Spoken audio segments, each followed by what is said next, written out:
ختم نبوت کے نام سے جو عقیدہ و نظریہ اخذ کیا جا چکا ہوا ہے، جس کا مطلب یہ لوگ یہ لیتے ہیں کہ محمد کے بعد نہ تو کوئی رسول ہے اور نہ ہی کوئی نبی، محمد آخری رسول تھا، محمد آخری نبی تھا. اس بارے میں ڈاکٹر محمد اقبال، جنہیں علامہ اقبال کے نام سے جانا اور پہچانا جاتا ہے، ان کے کیا عقائد و نظریات تھے، ان کا نظریہ کیا تھا، آج یہ راز آپ پر کھول کر واضح کرتے ہیں. ایسا راز، ایسے حقائق کہ جنہیں آج آپ سن کر چونک جائیں گے.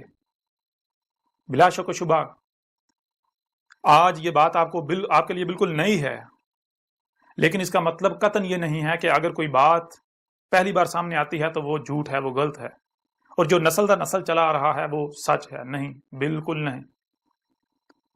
کسی بھی شے کے، کسی بھی بات کے حق ہونے کی بنیاد اس کے دلائل کو دیکھا جائے گا، اس میں غور و فکر کیا جائے گا، تحقیق کی جائے گی، اس کے بعد ہی آپ کسی نتیجے پر پہنچ سکتے ہیں. اور آج نہ صرف ہم ڈاکٹر محمد اقبال، جنہیں علامہ اقبال کے نام سے جانا جاتا ہے، ان کے بارے میں یہ انکشاف کریں گے، یہ راز، یہ حقائق کھول کر واضح کریں گے کہ انہوں نے نہ صرف دعویٰ نبوت کیا، بلکہ انہوں نے یہ دعویٰ کیا کہ میں وہی مہدی ہوں جس کا خود کو مسلمان کہلوانے والے انتظار کر رہے ہیں، اور میں وہی آخر الزمانی، یعنی میں وہی مسیح ہوں، وہی عیسیٰ ہوں جس کا خود کو مسلمان کہلوانے والے انتظار کر رہے ہیں. اور پھر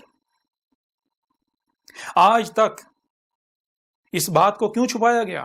انتہائی اہم بات، انتہائی اہم راز، انتہائی اہم حقائق انہیں کیوں چھپایا جاتا رہا؟ آج تک کیوں چھپایا گیا؟ اور جن لوگوں نے چھپایا اس کی وجوہات کیا تھیں؟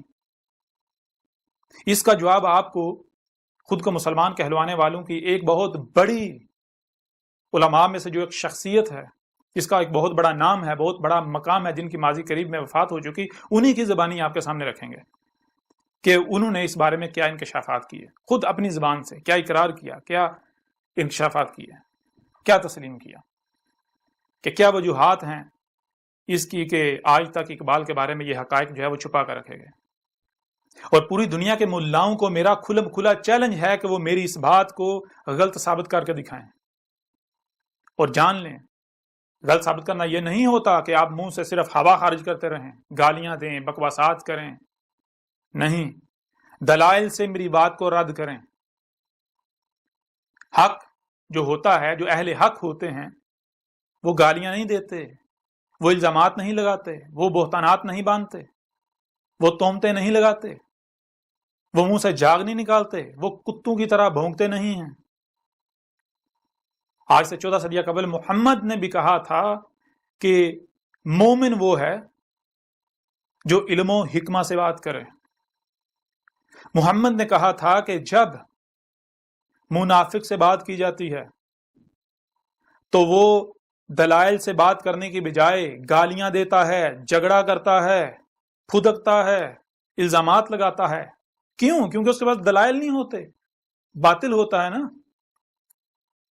تو آج جو راز، جو حقائق اقبال کے بارے میں آپ کے سامنے کھول کر واضح کیے جا رہے ہیں، یہ دنیا کے تمام ملاؤں کو چیلنج ہے، بالخصوص ان لوگوں کو، ان ملاؤں کو چیلنج ہے کہ جو ایک طرف اقبال کو ہیرو بنا کر پیش کرتے ہیں، دوسری طرف اس چیز کو چھپا دیتے ہیں، کہ وہ آ کر اس سوال کا جواب دیں کہ کیا انہیں اس بات کا علم نہیں تھا، اور اگر علم تھا تو انہوں نے پھر کیوں چھپایا. ایک طرف وہ اقبال کو ہیرو بنا کر پیش کرتے ہیں، اور دوسری طرف وہ کیا کرتے ہیں، دوسری طرف جو اتنے عظیم حقائق ہیں، اتنے بڑے حقائق ہیں، ان کو چھپا دیا گیا. کیوں؟ اس کی وجہ کا یہ نہیں ہے کہ ان لوگوں کی خواہشات جو ہیں ان کا کلا کما ہوتا تھا، ان لوگوں کا اپنا دجل چاک ہوتا تھا. بہرحال آتے ہیں اس واقعے کی طرف جس واقعے میں خود کو مسلمان کہلوانے والے جو ہیں، ان کے جو علماء ہیں، ان میں سے ایک بہت بڑی شخصیت جن کی ماضی قریب میں وفات ہو چکی ہے، انہوں نے اپنی زبان سے اس بارے میں کیا کہا. آج سے کچھ سال قبل میری ملاقات ایک ایسی شخصیت سے ہوئی جو خود کو مسلمان کہلوانے والوں کے علماء میں ایک بہت بڑا نام اور بہت بڑا مقام رکھتی ہے، جن کی ماضی قریب میں وفات ہو چکی. ان کا نام آگے چل کر واضح کیا جائے گا. جب میری ان سے ملاقات ہوئی تو میں نے ان سے سوال کیا. میں نے کہا کہ میں آپ سے ایک سوال کرنا چاہتا ہوں، اور میں اپنا سوال لے کر خصوصی طور پر آپ کے پاس اس لیے آیا ہوں کیونکہ مجھے امید ہے، نہ صرف امید ہے بلکہ مجھے یقین ہے کہ آپ ہی ہیں جو میرے سوال کا ٹھیک سے جواب دے سکتے ہیں، بہتر جواب دے سکتے ہیں. مجھے آپ کے علاوہ اپنے سوال کے جواب کی کسی سے امید نہیں ہے اس دور میں۔ تو ان کا ٹھیک ہے، آپ سوال کریں۔ تو میں نے ان سے سوال کیا کہ کیا آپ اقبال کو پسند کرتے ہیں؟ تو وہ آگے سے مسکرا پڑے، کہتے ہیں کہ آپ مجھے نہیں جانتے، میرے آپ نے بیانات نہیں سنے۔ تو میں نے کہا نہیں، ایسی بات نہیں ہے، میں اصل میں آپ کی زبان سے سننا چاہتا ہوں۔ اس وقت آپ کے سامنے موجود ہوں تو میں چاہتا ہوں کہ آپ میرے سامنے اس چیز کا جو ہے وہ اقرار کریں، اظہار کریں، مجھے جواب دیں۔ تو کہتے ہیں یہی آپ کا سوال تھا۔ میں نے کہا یہ سوال تو نہیں تھا نا، اگر یہ سوال ہو تو پھر اس کا مطلب میں تو بے وقوف ہوا۔ اس کا جواب تو آپ کی ویڈیوز سے مل سکتا ہے، آپ کے جو بیانات ہیں ان میں آپ نے جا جو ہے اقبال کو کوٹ کیا ہوا ہے، آپ کے اقبال کے بارے میں اپنے جو ہے وہ نظریات کا اظہار بھی کرتے رہتے ہیں۔ تو بہرحال انہوں نے کہا کہ آپ کا اصل سوال ہے اس کی طرف آئیں۔ تو میں نے کہا نہیں، یہ جو میں آپ سے سوال کر رہا ہوں اس کا اس کے ساتھ بہت گہرا تعلق ہے۔ جب تک آپ میرے اس سوال کا جواب نہیں دیں گے، اور یہ صرف میرا ایک سوال یہ نہیں ہے، جو اصل سوال ہے، جو سوال کا مرکز و محور ہے، وہاں تک جانے کے لیے جو چھوٹے موٹے کچھ 2-4 سوالات ہیں ان کے جوابات آپ کو دینے پڑیں گے۔ جب آپ ان سوالات کے جوابات دیں گے تو وہ سوال جو ہے میرے لیے آسان ہو جائے گا آپ سے کرنا، اور آپ کے لیے جواب دینا بھی بالکل آسان ہو جائے گا۔ تو انہوں نے کہا اس میں سوال کرنے والی کوئی بات نہیں، بلا شک و شبہ میں اقبال کو نہ صرف بہت پسند کرتا ہوں بلکہ میں اقبال کا بہت بڑا مداح ہوں، اور اقبال کو تو میں اپنے لیے ایک اپنا روحانی استاد مانتا ہوں۔ اقبال نے تو میری زندگی میں ایک انقلاب برپا کر دیا، یعنی اس طرح کی انہوں نے کافی باتیں کی، اقبال کی جو ہے وہ تعریفیں کی۔ میں نے کہا ٹھیک ہے، مجھے یہی امید سی آپ سے کہ آپ یہی جواب دیں گے۔ میں نے کہا آگے بڑھتے ہیں، اسی طرح کا ایک اور سوال ہے، اس کا بھی آپ جو ہے وہ جواب دے دیں تاکہ ہم جو اصل سوال کا مرکز و محور ہے اس کی طرف جائیں۔ کہتے ہیں ٹھیک ہے، آپ کریں سوال۔ تو میں نے سوال کیا اقبال جو ہے اس کو خودی کا علم تھا، خودی کیا ہے؟ تو انہوں نے پھر اسی طرح کا جواب دیا، مسکرا دیا ہلکا سا، اور مجھے کہا کہ اگر آپ اقبال کے بارے میں جانتے ہیں تو ایسا تو ممکن ہی نہیں آپ یہ نہ جانتے ہوں کہ اقبال جو ہے اسے خودی کا علم نہیں تھا۔ میں نے کہا نہیں، اصل میں نے یہ سوال آپ سے اس لیے کیا ہے کیونکہ جو اصل سوال ہے، جو کہ محور ہے، مرکز ہے، وہ آسان ہو جائے گا، نہ صرف میرے لیے بلکہ آپ کے لیے بھی۔ میرے لیے سمجھنا آسان ہو جائے گا، آپ کے لیے سمجھانا آسان ہو جائے گا، کوئی کسی قسم کی جو ہے وہ پریشانی، کنفیوژن، کوئی الجھن نہیں رہے گی۔ تو انہوں نے پھر بہرحال اسی طرح انہوں نے جواب دیا، انہوں نے کہا کہ اقبال جو ہے نہ صرف جو ہے وہ انہیں خود ہی کا علم تھا بلکہ وہ اقبال پر خود ہی جو ہے وہ ظاہر ہو چکی ہوئی تھی، بیدار ہو چکی ہوئی تھی۔ تو انہوں نے کہا کہ جس نے بھی اقبال کا نام سنا ہے ایسا ممکن ہی نہیں کہ وہ اس بارے میں نہ جانتا ہو کہ اقبال کو نہ صرف خود ہی کا علم تھا بلکہ اقبال پر اس کی خود ہی بیدار ہو چکی ہوئی تھی۔ اور پھر انہوں نے کہا کہ اقبال سے پہلے تو برصغیر پاک و ہند میں خودی کا جو تصور ہے یہ تو بالکل ناپید ہو چکا ہوا تھا۔ یہ اقبال تھا جس نے کئی صدیوں بعد آ کر برصغیر کے اندر یہ جو خودی ہے اسے بیدار کیا ہے، خودی کا تصور جو ہے یہ لوگوں کو دیا ہے، ان پر واضح کیا۔ جو صدیوں سے جو تصور جو ہے وہ ناپید ہو چکا ہوا تھا، یہ اقبال تھا جس نے صدیوں بعد برصغیر میں اس تصور کو عام کیا۔ اقبال کی وجہ سے لوگوں کو خود ہی سے شناسائی ہوئی۔ بہرحال انہوں نے کہ اس بارے میں کافی باتیں کی، تو واضح کیا، بالکل کھول کے واضح کیا، بڑی تفصیل کے ساتھ واضح کیا، کچھ مثالیں بیان کی، کچھ انہوں نے دلائل دیے، اقبال کے حوالے سے کچھ واقعات بیان کیے جو کہ عموماً سننے کو نہیں ملتے۔ تو انہوں نے واضح کیا کہ اقبال کو نہ صرف خود ہی کا علم تھا بلکہ اقبال پر اس کی خود ہی جو ہے وہ ظاہر ہو چکی ہوئی تھی۔ تو میں نے کہا الحمدللہ میرا جو سوال ہے وہ تو اب بالکل آسان ہو گیا، اب مجھے سمجھنے میں کوئی پریشانی جو ہے وہ پیش آئے گی، مجھے کوئی الجھن ہوگی، نہ ہی آپ جب جواب دیں گے تو آپ کو جواب دینے میں کوئی الجھن، کوئی پریشانی جو ہے وہ پیش آئے گی۔ تو کہتے ہیں پھر آپ اپنا سوال پیش کریں۔ تو میں نے کہا سوال یہ ہے کہ میں کچھ لکھ کر لایا ہوں، میں وہ آپ کے سامنے رکھنا چاہتا ہوں۔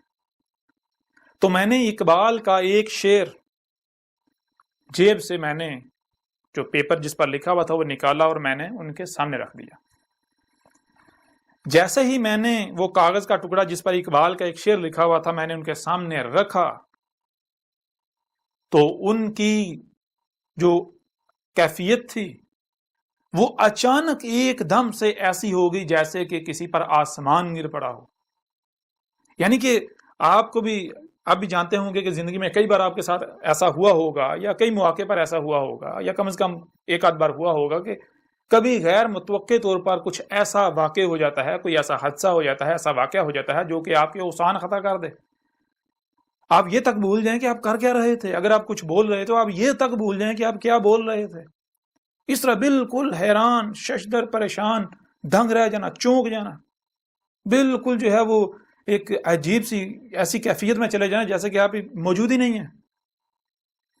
تو ان کی اچانک سے یہ حالت ہوگی جیسے کہ ان کے اوپر کوئی بہت آسمان ٹوٹ پڑا ہے ان پر.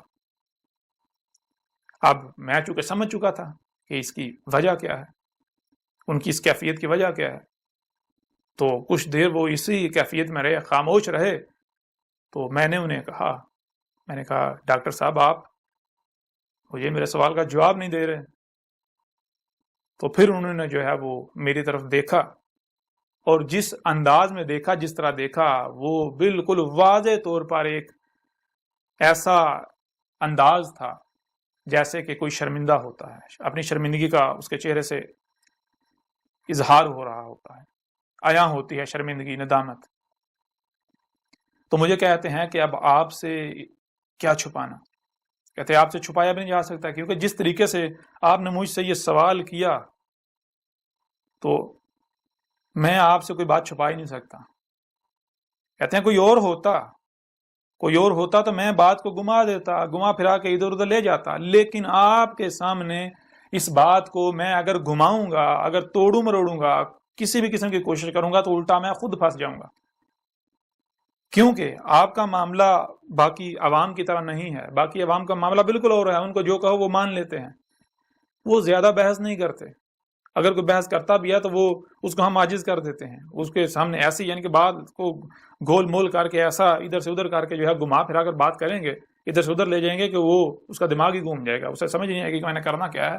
تو آپ کے ساتھ ایسا نہیں کیا جا سکتا، اس لیے میں جو حقیقت ہے وہ آپ کے سامنے جو ہے وہ رکھتا ہوں. تو حقیقت انہوں نے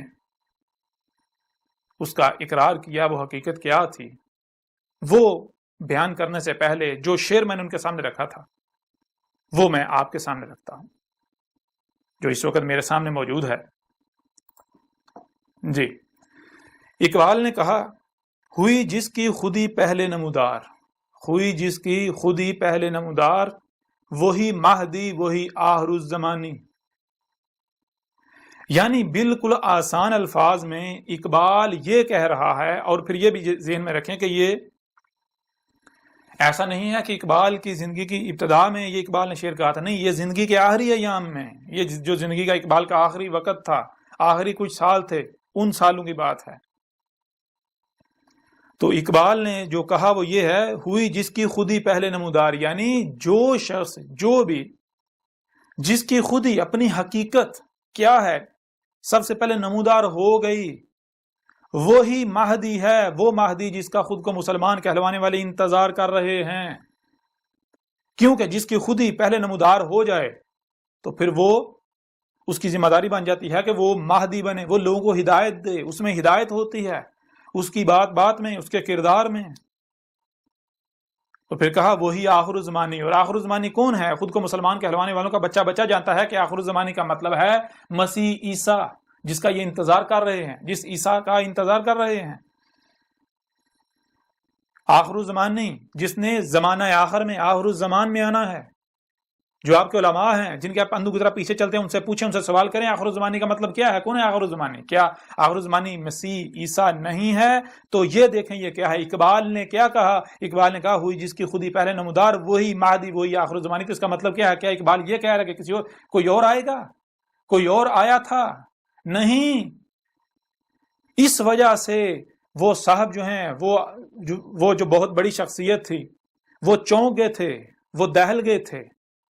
کیونکہ ان سے میں نے پہلے جب یہ سوال کا جواب لے لیا تھا کہ مجھے یہ بتائیں کہ کیا اقبال پر اس کی خودی نمودار ہو چکی ہوئی تھی، تو انہوں نے تسلیم کیا اور باقاعدہ دلائل دیے اپنی طرف سے. یعنی کہ مجھے بہت ساری مثالیں دی، بہت سارے واقعات بتا کر اقبال کے بارے میں انہوں نے بتایا کہ اگر یہ واقعہ یہ ہو ہی نہیں سکتا تھا اگر اقبال کے اوپر اس کی خودی نمودار نہ ہوئی ہوتی. یہ اقبال کے اوپر اس کی خودی نمودار ہوئی تھی تب ہی یہ واقعہ ہوا. اور پھر انہوں نے جو کہا کہ اقبال کی جو شاعری ہے وہ شاعری ایسے گویا کہ قرآن ہے، تو انہوں نے کہا یہ ممکن نہیں ہے، یہ اقبال کی شاعری جو خود ہی نمودار ہونے کے بغیر ہو ہی نہیں سکتی، اقبال لکھ ہی نہیں سکتا تھا، یہ سارا اللہ کا کلام ہے، انہوں نے خود کہا۔ تو اس وجہ سے میں نے پھر جب یہ ان کے سامنے رکھا تھا تو وہ دہل گئے تھے، وہ چونک گئے تھے، کیونکہ اقبال نے یہاں یہ دعویٰ کیا ہے کہ اس دور میں، اس زمانے میں چونکہ میری خود ہی سب سے پہلے نمودار ہو چکی ہے، اس لیے اس دور میں ہی وہی مہدی ہوں جس کا تم انتظار کر رہے ہو، میں ہی آخر الزمانی یعنی مسیح عیسیٰ ہوں جس کا تم انتظار کر رہے ہو۔ اس وجہ سے وہ چونک گئے تھے، اور پھر انہوں نے خود اپنی زبان سے اس بات کا اقرار کیا تھا، انہوں نے کہا تھا کہ آپ سے اب اس بات کو نہیں چھپایا جا سکتا، اس میں کوئی شک نہیں کہ اقبال نے دعویٰ نبوت کیا تھا، اقبال نے خود کو مہدی کہا تھا، اقبال نے خود کو آخر الزمانی یعنی مسیح عیسیٰ کہا تھا، وہی جس کا انتظار کیا جا رہا ہے۔ اور پھر آج ایک اور بات آپ کے اوپر واضح کریں کہ اقبال کا یہ صرف ایک مقام پر یہ دعویٰ نہیں ہے، اقبال کا جو لٹریچر ہے اگر آپ اسے اٹھائیں تو آپ کو پتا چلے گا کہ اقبال نے ایک نہیں، دو نہیں، تین نہیں، چار نہیں، بلکہ درجنوں مقامات پر یہ دعویٰ کیا ہے متشابہات کی صورت میں کہ میں اللہ کا نبی ہوں، میں مہدی ہوں، میں عیسیٰ ہوں۔ اور اس بارے میں بھی آپ کے اوپر کھول کر رکھیں گے، لیکن اس سے پہلے آپ کو دعوت دیتے ہیں، اس سے پہلے آپ کو چیلنج کرتے ہیں، آپ کے ملاؤں کو چیلنج کرتے ہیں، اور آپ کے اوپر یہ ذمہ داری ہے کہ جائیں اپنے ملاؤں سے سوال کریں، ان سے پوچھیں کہ آج تک کیا یہ سچ ہے، اگر سچ ہے تو تم لوگوں نے آج تک یہ کیوں چھپایا، اور اگر یہ سچ ہے تو وہی فتوے جو آج تم میرے اوپر لگا رہے ہو، آج جو فتوے تم اللہ کے رسول عیسیٰ پر لگا رہے ہو، احمد عیسیٰ پر لگا رہے ہو، وہی فتوے لگاؤ اقبال پر، آؤ میدان میں۔ اور اس کے علاوہ آج جنہیں مثال کے طور پر لاہور میں مقبرہ ہے علی حجویری، جنہیں داتا گنج بخش کہا جاتا ہے، ماضی میں چلے جائیں، بہت ساری شخصیات ہیں، ان کے بارے میں بات کی جائے تو ان کے بھی یہ تمام کے تمام دعوے جات موجود ہیں۔ وہ تمام کے تمام ایسی جو شخصیات ہیں وہ نبیین تھے، وہ محمد کے خاتم یعنی محمد کے فلٹر سے نکل کر آنے والے نبیین تھے۔ اور خاتم النبیین کیا ہوتا ہے، خاتم النبیین کیا ہوتا ہے، نبیین کیا ہوتا ہے، یہ تمام تر حقائق آپ اس وقت تک نہیں جان سکیں گے جب تک کہ آپ القرآن جو آپ کے دونوں ہاتھوں کے درمیان ہے اس کی بینات کو اس کتاب میں نہیں پڑھتے، اس سے رجوع نہیں کرتے۔ اگر کوئی کہتا ہے کہ نہیں اس کتاب کے قریب نہیں جانا، تو جان لیں ہر بات کو، ایک ایک بات کو جو آج کیا جا رہا ہے اس کی تاریخ قرآن میں موجود ہے، ہم آپ کو اسی قرآن میں دکھائیں گے جو آپ کے دونوں ہاتھوں کے درمیان ہے۔ بہرحال آپ آتے ہیں واپس اسی واقعے کی طرف کہ اس کے بعد کیا ہوا، انہوں نے پھر اس کے بعد کیا کہا۔ تو میں نے ان سے سوال کیا، میں نے کہا کہ پھر آپ جو ہیں، جب آپ کو اتنے بڑے راز کا علم ہے، اتنے بڑے حقائق کا علم ہے، تو آپ ان کا انکشاف کیوں نہیں کرتے، آپ لوگوں کو کیوں نہیں بتاتے؟ تو آگے سے انتہائی پشیمانی، ندامت اور شرمندگی کسی کیفیت میں انہوں نے مجھے کہا، جواب دیا، کہتے ہیں کہ میں آپ سے امید کرتا ہوں آپ کافی سمجھدار ہیں کہ آپ باہر کسی سے بات نہیں کریں گے کہ میں نے ایسی باتیں کی ہیں۔ میں نے کہا آپ وہ بالکل بے فکر ہو جائیں، آپ جو حق ہے میرے سامنے وہ بیان کریں، مجھے حق سننا ہے۔ تو انہوں نے کہا کہ دیکھیں میں ان حقائق کو بیان نہیں کر سکتا، میں ان حقائق کو عوام کے سامنے بیان نہیں کر سکتا۔ اس کی وجوہات یہ ہیں کہ سب سے پہلی بات کہ اگر میں ان حقائق کو سامنے لاتا ہوں تو سب سے پہلی چیز یہ ہوگی کہ میں ذلیل و رسوا ہو جاؤں گا۔ انہوں نے کہا کہ یہ جو قادیانی ہیں، جو مرزا غلام قادیانی لعنت اللہ علیہ ہے، میں اس کا بہت بڑا ناقد ہوں، میں اس کے مخالفین جو ہیں ان میں سر فہرست آتا ہوں، قادیانی کا میں بہت بڑا مخالف ہوں، بہت بڑا ناقد ہوں، ان کے ناقدین میں سے ایک بہت بڑا ناقد ہوں۔ اب اگر میں ہی یہ بات کروں گا، یہ انکشاف کروں گا، تو جو قادیانی ہیں ان کے ہاں تو ایک بہت بڑا ہتھیار آ جائے گا، لوگوں کو جو ہے وہ اپنی جماعت میں، اپنے گروہ میں وہ کہیں گے دیکھیں یہ انہوں نے کہا، یہ اتنی بڑی شخصیت مسلمانوں کی، ہمارے دشمن نے اس چیز کا اقرار کیا، اور پھر اقبال اگر یہ ثابت ہو جائے کہ اقبال جو ہے وہ یہ عقیدہ ختم وہ جو اس سے مراد جو لیا جاتا ہے اس کا منکر تھا، اور باقاعدہ اقبال نے دعویٰ نبوت کیا، اقبال نے باقاعدہ مہدی و مسیح ہونے کا دعویٰ کیا، تو پھر قادیانیوں کے لیے تو جو ہے وہ عوام کو گمراہ کرنا آسان ہو جائے گا، ہماری ساری عوام ان کی طرف دوڑ پڑے گی، کیونکہ ہم جو ہے وہ وفات مسیح پر قادیانیوں کا مقابلہ نہیں کر سکتے، انہوں نے خود تسلیم کیا۔ تو بہرحال انہوں نے پھر میں نے کہا تو پھر یہ مجھے آپ یہ بتائیں کہ یہ آپ مجرم نہیں بنیں گے؟ تو وہ پھر یعنی کہ وہی کیفیت کرتا نہیں کہ یہ اصل میں اسے مصلحت کا نام دوں گا، اور پھر انہوں نے کہا کہ اس کی ایک اور وجہ بھی ہے، کہتے ہیں ایک اور وجہ ہے جس وجہ سے میں ان حقائق کو اس راز کو منکشف نہیں کر سکتا ہے، ان کو سامنے نہیں لا سکتا، وہ وجہ یہ ہے کہ میرے خلاف میرے اپنے بہت سارے دشمن ہیں، اگر میں ان حقائق کو سامنے لاؤں گا تو میرے خلاف ایک محاذ جو ہے وہ کھل جائے گا جس کا میں سامنا نہیں کر پاؤں گا، جس کا میں مقابلہ نہیں کر پاؤں گا۔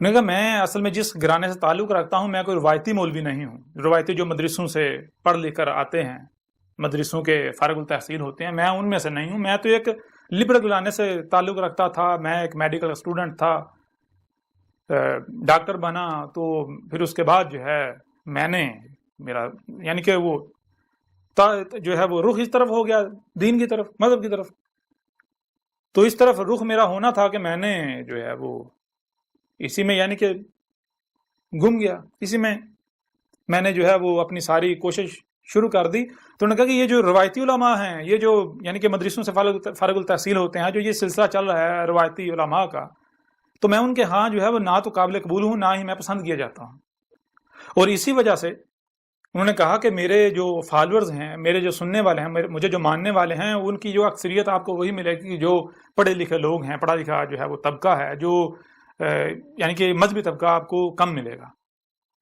کیونکہ اب اگر میں یہ بات کروں گا تو یہ جتنے بھی روایتی علماء ہیں، جتنے بھی فرقے ہیں، یہ سارے کے سارے یہ پہلے میرے خلاف کوئی موقع ضائع نہیں جانے دیتے، تو ان کو تو بہت بڑا موقع مل جائے گا۔ تو اب اگر میں خود ہی ان کو اتنا بڑا اپنے خلاف جو ہے موقع فراہم کروں تو مجھ سے بڑا بیوقوف کوئی ہوگا، اس لیے کہتے ہیں کہ میں جو ہے وہ مصلحت کو اختیار کیے ہوئے ہوں، مصلحت جو ہے یہی بہتر ہے، ایسے چلتے رہیں۔ تو جب انہوں نے اس طرح کے جوابات دیے، ان باتوں کا اقرار کیا، تو میں اندر سے دلی طور پر ان سے بدظن ہو گیا، مجھے جو ہے وہ ایک میرا دل کھٹا سا پڑ گیا کہ اتنی بڑی شخصیت کیمرے کے سامنے حق پر اتنے بڑے بڑے حق کے ہونے کے دعوے، یعنی کہ حق کے دعوے کرتے ہیں، بڑے بڑے دعوے، بڑے جذبات میں آ کے لیکچرز دیتے ہیں، بیانات کرتے ہیں، اور اتنا بڑا یعنی کہ جو حق کا جو تقاضا ہے وہ یہ پورا ہی نہیں کر رہے، وہ کرنے سے یہ ڈر رہے ہیں، طرح طرح لوگوں کی ملامتوں سے ڈر رہے ہیں، اور طرح طرح کے خوف جو ہیں ان کا یہ شکار ہیں، یہ تو پھر اپنی خواہشات کی تباہ کر رہے ہیں۔ بہرحال میں یعنی کہ ان سے میرا دل تو کھٹا ہوگا، لیکن اس کے باوجود جو ہے میں نے ان سے یعنی سوال کیا، میں نے کہا کہ ایک میں آپ سے اور سوال کرتا ہوں۔ وہ سوال میرا یہ ہے کہ آخر کیا وجہ ہے کہ اتنی بڑی بات، اتنے بڑے یعنی کہ اتنا بڑا راز یہ آج تک چھپا ہوا کیسے ہے؟ آج تک کسی نے سوچا، یعنی کہ کوئی سامنے نہ لے کر آیا۔ تو انہوں نے پھر اس کی وجوہات جو ہیں وہ بھی بتائیں۔ انہوں نے کہا کہ سب سے پہلی بات تو یہ ہے کہ اقبال کو آج جو ہے وہ خاص کر کے پاکستان میں اقبال کے بارے میں جو خود ہی یعنی کہ یہ ساری چیزیں ہیں یہ عام ہیں، اس سے پہلے اقبال کو اس طرح نہیں جانا جاتا تھا، اس طرح نہیں پہچانا جاتا تھا جیسے آج جانا اور پہچانا جاتا ہے۔ انہوں نے کہا کہ جب تک پاکستان نہیں بنا تھا، پاکستان بننے سے پہلے اقبال جو مشہور تھا برصغیر کے اندر، وہ صرف کچھ اقبال کی نظمیں تھیں، ان نظموں کی وجہ سے، اس شاعری کی وجہ سے اقبال جو ہے وہ مشہور تھا، لوگ اقبال کو پہچانتے تھے، جانتے تھے۔ انہوں نے کہا اس میں سر فہرست انہوں نے کہا کہ جو ہندوستان ہے، انڈیا، اس کا قومی ترانہ اقبال کا لکھا ہوا ہے۔ انہوں نے کہا کہ ہندو جو ہیں، اقبال ان کے دل کا تارا ہے، کیونکہ اقبال جو ہندوستان کا جو ملی نغمہ ہے، قومی ترانہ ہے، وہ اقبال کا لکھا ہوا ہے۔ انہوں نے کہا اس وجہ سے اقبال جو ہے وہ معروف تھا، تو یہ پہلو لوگوں کے سامنے تھا، اقبال کا وہ پہلو جو ہے وہ چھپا ہوا تھا۔ انہوں نے کہا کہ اس چھپے ہونے کی کچھ وجوہات تھیں، ان وجوہات میں ایک جو سب سے بڑی وجہ تھی وہ تھی جو روایتی علماء ہیں ان کا اقبال کے خلاف پراپیگنڈا کرنا۔ انہوں نے کہا کہ آج اس دور میں تو آپ کو ایسے بہت سارے لوگ ملیں گے کہ جو داڑھی منڈے ہیں اور وہ دین کا نام لیتے ہیں، وہ دین کے مبلغ بنے ہوئے ہیں، جیسے انہوں نے یعنی کہ وہ جاوید احمد گامدی ان کا نام لیا۔ انہوں نے کہا کہ آپ جاوید احمد گامدی آپ کے سامنے ہے، اس کے علاوہ انہوں نے اور کچھ شخصیات ہیں، میں ان کا نام نہیں لینا چاہتا، انہوں نے ان کا بھی نام لیا، انہوں نے کہا کہ یہ شخصیات دیکھیں ان کی داڑھی نہیں ہے، ان کی مونچھیں نہیں ہیں، یہاں تک کہ کلین شیو ہیں، اس کے باوجود جو ہے یہ مفکر اسلام اور اسلامی اسکالر کے نام پر جانے جاتے ہیں، اور لوگ انہیں پسند کرتے ہیں، لوگ انہیں سنتے ہیں، کہتے ہیں آج جو آج ہے یہ تب نہیں تھا۔ انہوں نے کہا جب اقبال ہوا تھا اس وقت یہ جو مذہب ہے یہ ایک خاص مکتبہ فکر جو ہے اس کے گھر کی لونڈی تھا۔ انہیں کہا مذہب کے ٹھیکیدار وہی تھے جو نسل در نسل یہ روایتی علماء جو ہے وہ چلے آ رہے تھے، اور اس کے لیے داڑھی لازم تھی۔ داڑھی، انہوں نے کہا کہ آج جو ہے وہ اسلام میں داڑھی تلاش کی جاتی ہے، تب داڑھی میں اسلام تلاش کیا جاتا تھا، تب جو ہے وہ داڑھی کے اوپر سب سے زیادہ زور۔ اگر کوئی داڑھی منڈا، انہوں نے کہا کہ اگر کوئی داڑھی منڈا مذہب پر بات کرتا تھا تو لوگ اس کو حقارت کی نگاہ سے دیکھتے تھے، لوگ اسے یہود و حنود کا ایجنٹ جو ہے وہ تسلیم، یعنی کہ وہ ماننا شروع ہو جاتے تھے، اس کے بارے میں کہنا شروع ہو جاتا کہ یہ داڑھی منڈا انگریزوں کا ایجنٹ، یہود و حنود کا دشمن، یہ ہمیں دین سکھائے گا، پہلے اپنا خلیہ دین کے مطابق کر لے، مذہب کے مطابق کر لے۔ تو انہوں نے کہا کہ یہ وہ وجہ تھی جس وجہ سے اس دور میں جس شخصیت نے بھی مذہب کے نام پر کوئی بات کرنا ہوتی تھی، کوئی یعنی کہ مذہبی رہنمائی کرنے کا کوئی سوچتا تھا تو اس کو داڑھی رکھنا پڑتی تھی۔ انہوں نے مثالیں دی، انہوں نے کہا کہ آپ کے سامنے مثال ہے ابوالکلام آزاد جو تھے، وہ بہت بڑے لبرل شخصیت تھی، وہ بہت بڑی لبرل شخصیت، وہ روایتی علماء ہیں ان میں سے نہیں تھے، ایک بہت بڑی لبرل شخصیت تھے، اس کے باوجود جب وہ اس فیلڈ میں آئے تو ان کو داڑھی رکھنا پڑ گئی، انہوں نے داڑھی رکھی۔ کیونکہ ان کو پتا تھا اگر میں بغیر داڑھی کے تبلیغ کروں گا تو مجھے کوئی بھی قبول نہیں کرے گا۔ اس وقت کلچر یہی تھا، نظامی سسٹم یہی تھا۔ انہوں نے کہا پھر اس کے علاوہ انہوں نے کہا سر سید احمد خان، انہوں نے کہا کہ اس کے بارے میں کون نہیں جانتا کہ وہ اس دور کا سب سے بڑا لبرل ملحد، انہوں نے ملحد تک قرار دیا۔ انہوں نے کہا کہ وہ جب اس نے اسلام کے اوپر بات کرنا شروع کی، اس سے پہلے وہ داڑھی منڈا تھا، اور جب اس نے جو ہے وہ قرآن کے اوپر بات کرنا، مذہب کے اوپر بات کرنا شروع کی، دین کے اوپر بات کرنا شروع کی، تو سر سید نے بڑی بڑی داڑھی رکھ لی۔ تو انہوں نے کہا کہ اقبال نے ایسا نہیں کیا، اگر اقبال داڑھی رکھ لیتا تو شاید اس وقت اقبال جو ہے وہ فوری طور پر یہ جو حقائق ہیں یہ سامنے آ جاتا ہے کہ اقبال نے یہ دعویٰ کر دیا، اقبال نے یہ دعویٰ کر دیا۔ چونکہ اقبال کی وہ داڑھی نہیں تھی تو لوگ جو ہے اقبال کا جو مذہب کے بارے میں جو لٹریچر ہوتا تھا، جو تھوڑا گہرائی والا کہیں، جو سنجیدہ تھا، لوگ اس کی طرف جاتے ہی نہیں تھے، لوگ اقبال کو نہ سنجیدہ لیتے تھے، نہ اقبال کو پڑھتے تھے اس وقت، سوائے چاند لوگوں کے۔ چھوٹا سا مکتبہ فکر تھا جو اقبال کو اسٹڈی کرتا تھا، لیکن وہ بھی اسٹڈی اس حد تک نہیں تھی کہ جیسے اگر آج مثال کے طور پر کی جائے۔ تو انہوں نے کہا کہ یہ وہ وجہ تھی کہ اقبال جو ہے اس وقت جو اس نے جب مذہب پر بات کرنا شروع کی، تو فلسفے کی بات کرنا شروع کی، تو جو اس وقت کے روایتی علماء تھے وہ اقبال کے خلاف ہو گئے، اقبال کی داڑھی بھی نہیں تھی، جس وجہ سے اقبال جو ہے وہ لوگوں کی توجہ کا مرکز بنا ہی نہیں۔ اقبال کو اگر اس وقت جانا پہچانا گیا، اقبال معروف ہوا، تو وہ کچھ اور وجوہات تھے، کچھ اقبال کی نظمیں تھیں، کچھ ترانے تھے، ان وجوہات کی بنا پر اقبال جو ہے وہ معروف ہوگا۔ لیکن انہوں نے کہا کہ جب پاکستان بنا، پاکستان بننے کے بعد حالات مختلف ہو گئے۔ انہوں نے کہا کہ پاکستان بننے سے پہلے تھا کہ اقبال، یہ جو حقائق تھے اقبال کے بارے میں، اقبال نے دعویٰ نبوت کیا تھا، دعویٰ مہدی و مسیحیت کا جو دعویٰ کیا تھا، یہ پہلے تو اس وجہ سے چھپا رہا، لوگوں کی نظر میں نہیں آیا، اور جب پاکستان بنا تو پاکستان بننے کے بعد چونکہ اقبال ایک ہیرو کے طور پر جانا جاتا تھا، اقبال کو پاکستان کا جو یہ لٹریچر ہے اس میں داخل کر دیا جائے گا، اسکولوں کا لٹریچر جو ہے اس میں اقبال کو ڈال دیا گیا۔ اب جب اقبال کو اسکولوں کے لٹریچر میں ڈال دیا گیا تو اس کے بعد ہوا یہ کہ اب ایک نسل ہے جو بچپن سے ہی اقبال اقبال اقبال اقبال کا نام سنتی اور پڑھتی چلی آ رہی ہے، وہ نسل جب پروان چڑھی تو پوری نسل کے لیے اقبال ایک ہیرو بن گیا۔ لیکن وہ ہیرو اسی حد تک تھا جو انہوں نے اقبال کے بارے میں پڑھا سنا۔ اب اقبال کے بارے میں کیا پڑھا سنا وہ آپ جانتے ہیں، اقبال کے وہ جو شروع کی شاعری ہے، کچھ نظمیں ہیں، تو ان کی وجہ سے جو ہے وہ اقبال کو جانا اور پہچانا جاتا رہا۔ اب اس وجہ سے اقبال ہیرو تو بن گیا، لیکن کچھ لوگ ایسے تھے جب انہوں نے دیکھا کہ اقبال نے ایسی ایسی باتیں کی، یعنی یہ انہوں نے اقبال کی نظموں سے متاثر ہوئے، اقبال کی شاعری سے متاثر ہوئے، تو انہوں نے اقبال کو اسٹڈی کرنے کی، اقبال کا مطالعہ کرنے کی جب ٹھانی، دیکھا اقبال کا لٹریچر دیکھا، تو وہ تو دنگ رہ گئے، اقبال نے جو ہے وہ یہ دعویٰ کیا ہوا ہے۔ اب انہوں نے کہا کہ یہاں پر دو طرح کی شخصیات تھیں، ایک وہ شخصیات تھی جو پڑھے لکھے لوگ ہوتے ہیں، سنجیدہ طبقہ، تو انہوں نے جب اس چیز کو دیکھا تو انہوں نے یا تو اسے نظر انداز کر دیا یا پھر وہ اس وجہ سے خاموش رہے کیونکہ ان کی یہ فیلڈ ہی نہیں تھی، تو اس وجہ سے لوگوں کے سامنے ان کی طرف سے بات نہیں آئی۔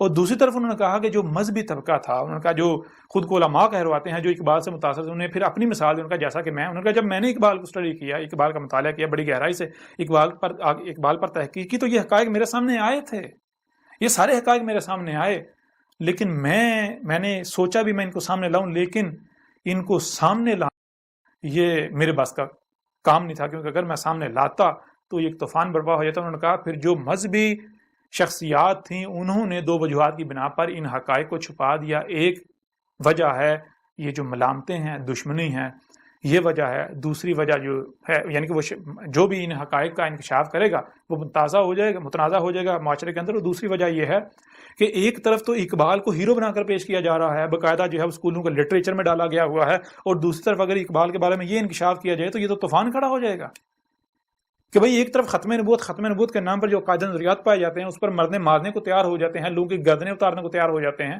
اور اب تو قانون بھی جو ہے وہ کب کا ضیاء الحق کے دور کا جو ہے پاس ہو چکا ہوا ہے، بعد میں مزید اس میں شکیں ڈال دی گئیں۔ تو اب یعنی کہ تو اس وجہ سے ایک طرف یہ سب کیا جاتا ہے اور دوسری طرف جو ہے وہ اقبال کے بارے میں اتنے بڑے حقائق چھپا دیے جاتے ہیں۔ اب یہ اقبال یعنی کہ یہ حقائق اگر سامنے لائے جائیں تو کیا ہوگا، نتیجہ آپ کے سامنے ہے، یعنی کہ پھر یہ منافقت اختیار کی گئی۔ یعنی کہ اگر ہم ان حقائق کو سامنے لائیں تو وہ جو اقبال کو آج تک ہیرو بنا کر پیش کیا جاتا رہا، پھر وہ سوال اٹھے گا کہ یہ کیوں، ایسا کیوں؟ اور پھر اب جب اقبال کو ہم نے لوگوں کے دلوں میں ڈال دیا ہوا ہے بچپن سے، اب اگر اقبال کے بارے میں ایسی بات کی جائے گی تو جو کرے گا لوگ اس کے خلاف اکٹھے ہو جائیں گے، کھڑے ہو جائیں گے۔ تو اس وجہ کا یہ کچھ وجوہات تھی جن وجوہات کی بنا پر یہ راز، یہ حقائق آج تک چھپے رہے۔ اور پھر آخر میں نے یعنی کہ کچھ یعنی ہنسی مذاق میں ان سے ایک بات کی، میں نے کہا کہ میں نے تو یہ بھی سنا ہے کہ اقبال جو ہے وہ میں خانے یعنی پب میں شراب خانے جاتا تھا، اقبال شرابی تھا، شراب پیتا تھا اور لوگوں کو بھی پلاتا تھا، وہ جام بھر بھر کے لوگوں کو پلاتا تھا۔ اقبال شراب خانے میں کام کرتا رہا، خود بھی پیتا، لوگوں کو بھی پلاتا رہا، میں نے یہ سنا ہے۔ اور میں نے پھر ساتھ ہی ہنستے ہنستے یعنی کہ وہ مذاق کی طرز میں نے یہ بھی کہا، میں نے کہا ہاں اقبال کے لیے نارمل ہے، یہ کون سی بڑی بات ہے، اقبال چونکہ یورپ میں رہا ہے تو یورپ میں تو یہ چیز عام ہے، ہو سکتا ہے۔ تو انہوں نے آگے سے کہا کہ اب آپ مذاق کرتے ہیں، آپ کو پتہ ہے کہ جو جس بارے میں آپ بات کر رہے ہیں یہ حقیقت یہ نہیں ہے، حقیقت کچھ اور ہے۔ تو میں نے پھر انہوں نے کہا کیا میں صحیح سمجھ رہا ہوں؟ تو انہوں نے کہا کہ بالکل، آپ بالکل صحیح سمجھ رہے ہیں۔ اب یہ کس بارے میں تھا کہ میں صحیح سمجھ رہا ہوں؟ اور انہوں نے کہا کہ ہاں آپ صحیح سمجھ رہے ہیں، وہ تھا اقبال یعنی کہ وہی دوسرے مقام پر اقبال کا دعویٰ نبوت اور مقامات پر۔ جیسے مثال کے طور پر میں آپ کے سامنے رکھتا ہوں کہ اقبال نے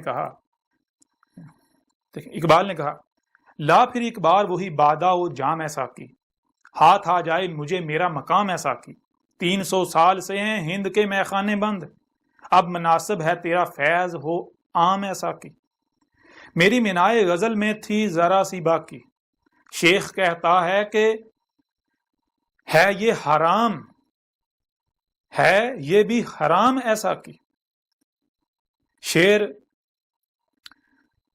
مردوں سے ہوا بیشائے تحقیق تہی، رہ گئے صوفی و ملا کے غلام ایسا کی، عشق کی تیغ جگردار اڑا لی کس نے، علم کے ہاتھ میں خالی ہے نیام ایسا کی، سینہ روشن ہو تو ہے سوزے سخن عین حیات، ہو نہ روشن تو سخن مرگ دوام ایسا کی، تو میری رات کو مہتاب سے محروم نہ رکھ، تیرے پیمانے میں ہے ماہ تمام ایسا کی۔ یہ وہ نظم ہے، نظم تو نہیں کہیں گے، یہ وہ کلام ہے اقبال کا کہ جس کی بنیاد پر میں نے اس وقت طنزیہ یعنی کہ مذاق کی صورت میں نے کہا کہ اقبال جو ہے وہ ساقی تھا، وہ مے خانے جاتا تھا، وہ شرابی تھا۔ تو انہوں نے آگے سے کہا کہ آپ کو پتہ ہے کہ یہ حقیقت نہیں ہے، حقیقت وہی ہے جو آپ سمجھ رہے ہیں۔ تو میں نے کہا کہ میں جو سمجھ رہا ہوں کیا وہ حق ہے، وہ صحیح ہے؟ انہوں نے کہا بالکل وہ حق ہے۔ تو میں نے کہا میں پھر بھی آپ کو ایک بار بتا دیتا ہوں کہ میں کیا سمجھ رہا ہوں۔ تو پھر میں نے انہیں بتایا، میں نے کہا کہ ساقی کسے کہتے ہیں؟ ساقی کہتے ہیں جام بانٹنے والے کو، پلانے والے کو۔ اور کون سا جام؟ حق کا جام۔ تو میں نے کہا میرے نزدیک جو میں نے یعنی کہ جو مجھے علم ہے، ساقی نبی کو کہتے ہیں جو حق کا جام پلانے آتا ہے، بانٹنے آتا ہے۔ اور پھر میں نے کہا میرے نزدیک میں جو ہے، میں حق ہے۔ اقبال نے جو حق ہے، جو حق کے طلبگار ہوتے ہیں، تڑپتے ہیں حق کے لیے، تڑپ رہے ہوتے ہیں، وہ میں ہے، حق۔ اور پھر میں نے کہا جو میں خانہ ہے وہ پب شراب خانہ نہیں، میں چونکہ حق، اور میں خانہ کہتے ہیں نبوت کو، مقام نبوت۔ مقام نبوت اسی کے اندر آگے اقبال نے اس کا ذکر بھی کیا ہے۔ اور پھر میں نے کہا کہ جو اقبال نے کہا 300 سال سے ہیں بند ہند کے میخانے بند، 300 سال سے ہیں ہند کے میخانے بند، یہ جو اقبال نے کہا یہ میخانے کون سے ہیں؟ یہی کہ یہ جو نبیوں کے آنے کا سلسلہ ہے یہ 300 سال سے رکا ہوا ہے۔ 300 سال سے کوئی ساقی آئے نہیں، کوئی نبی آئے نہیں برصغیر ہند کے اندر۔ اس وجہ سے گمراہی جو ہے وہ بڑھتی بڑھتی بڑھتی اس قدر عام ہو گئی کہ لوگ جو ہیں وہ بالکل خرافات میں، وہ اقبال کے اور بہت سارے ایسے اشعار اب آپ کے سامنے آئیں گے جو اقبال نے کہا کہ حقیقت خرافات میں کھو گئی، یہ امت روایات میں کھو گئی، اس طرح کے اور بہت ساری۔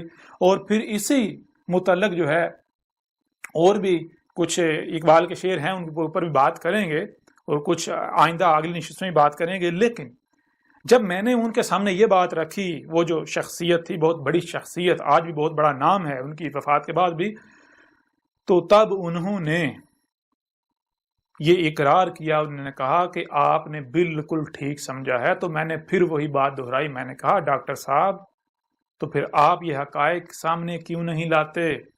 اگر آج آپ ان حقائق کو آپ مسلط کا نام دے کے چھپاتے ہیں تو آپ جانتے ہیں کہ کل کو اس کا انجام کیا نکل سکتا ہے۔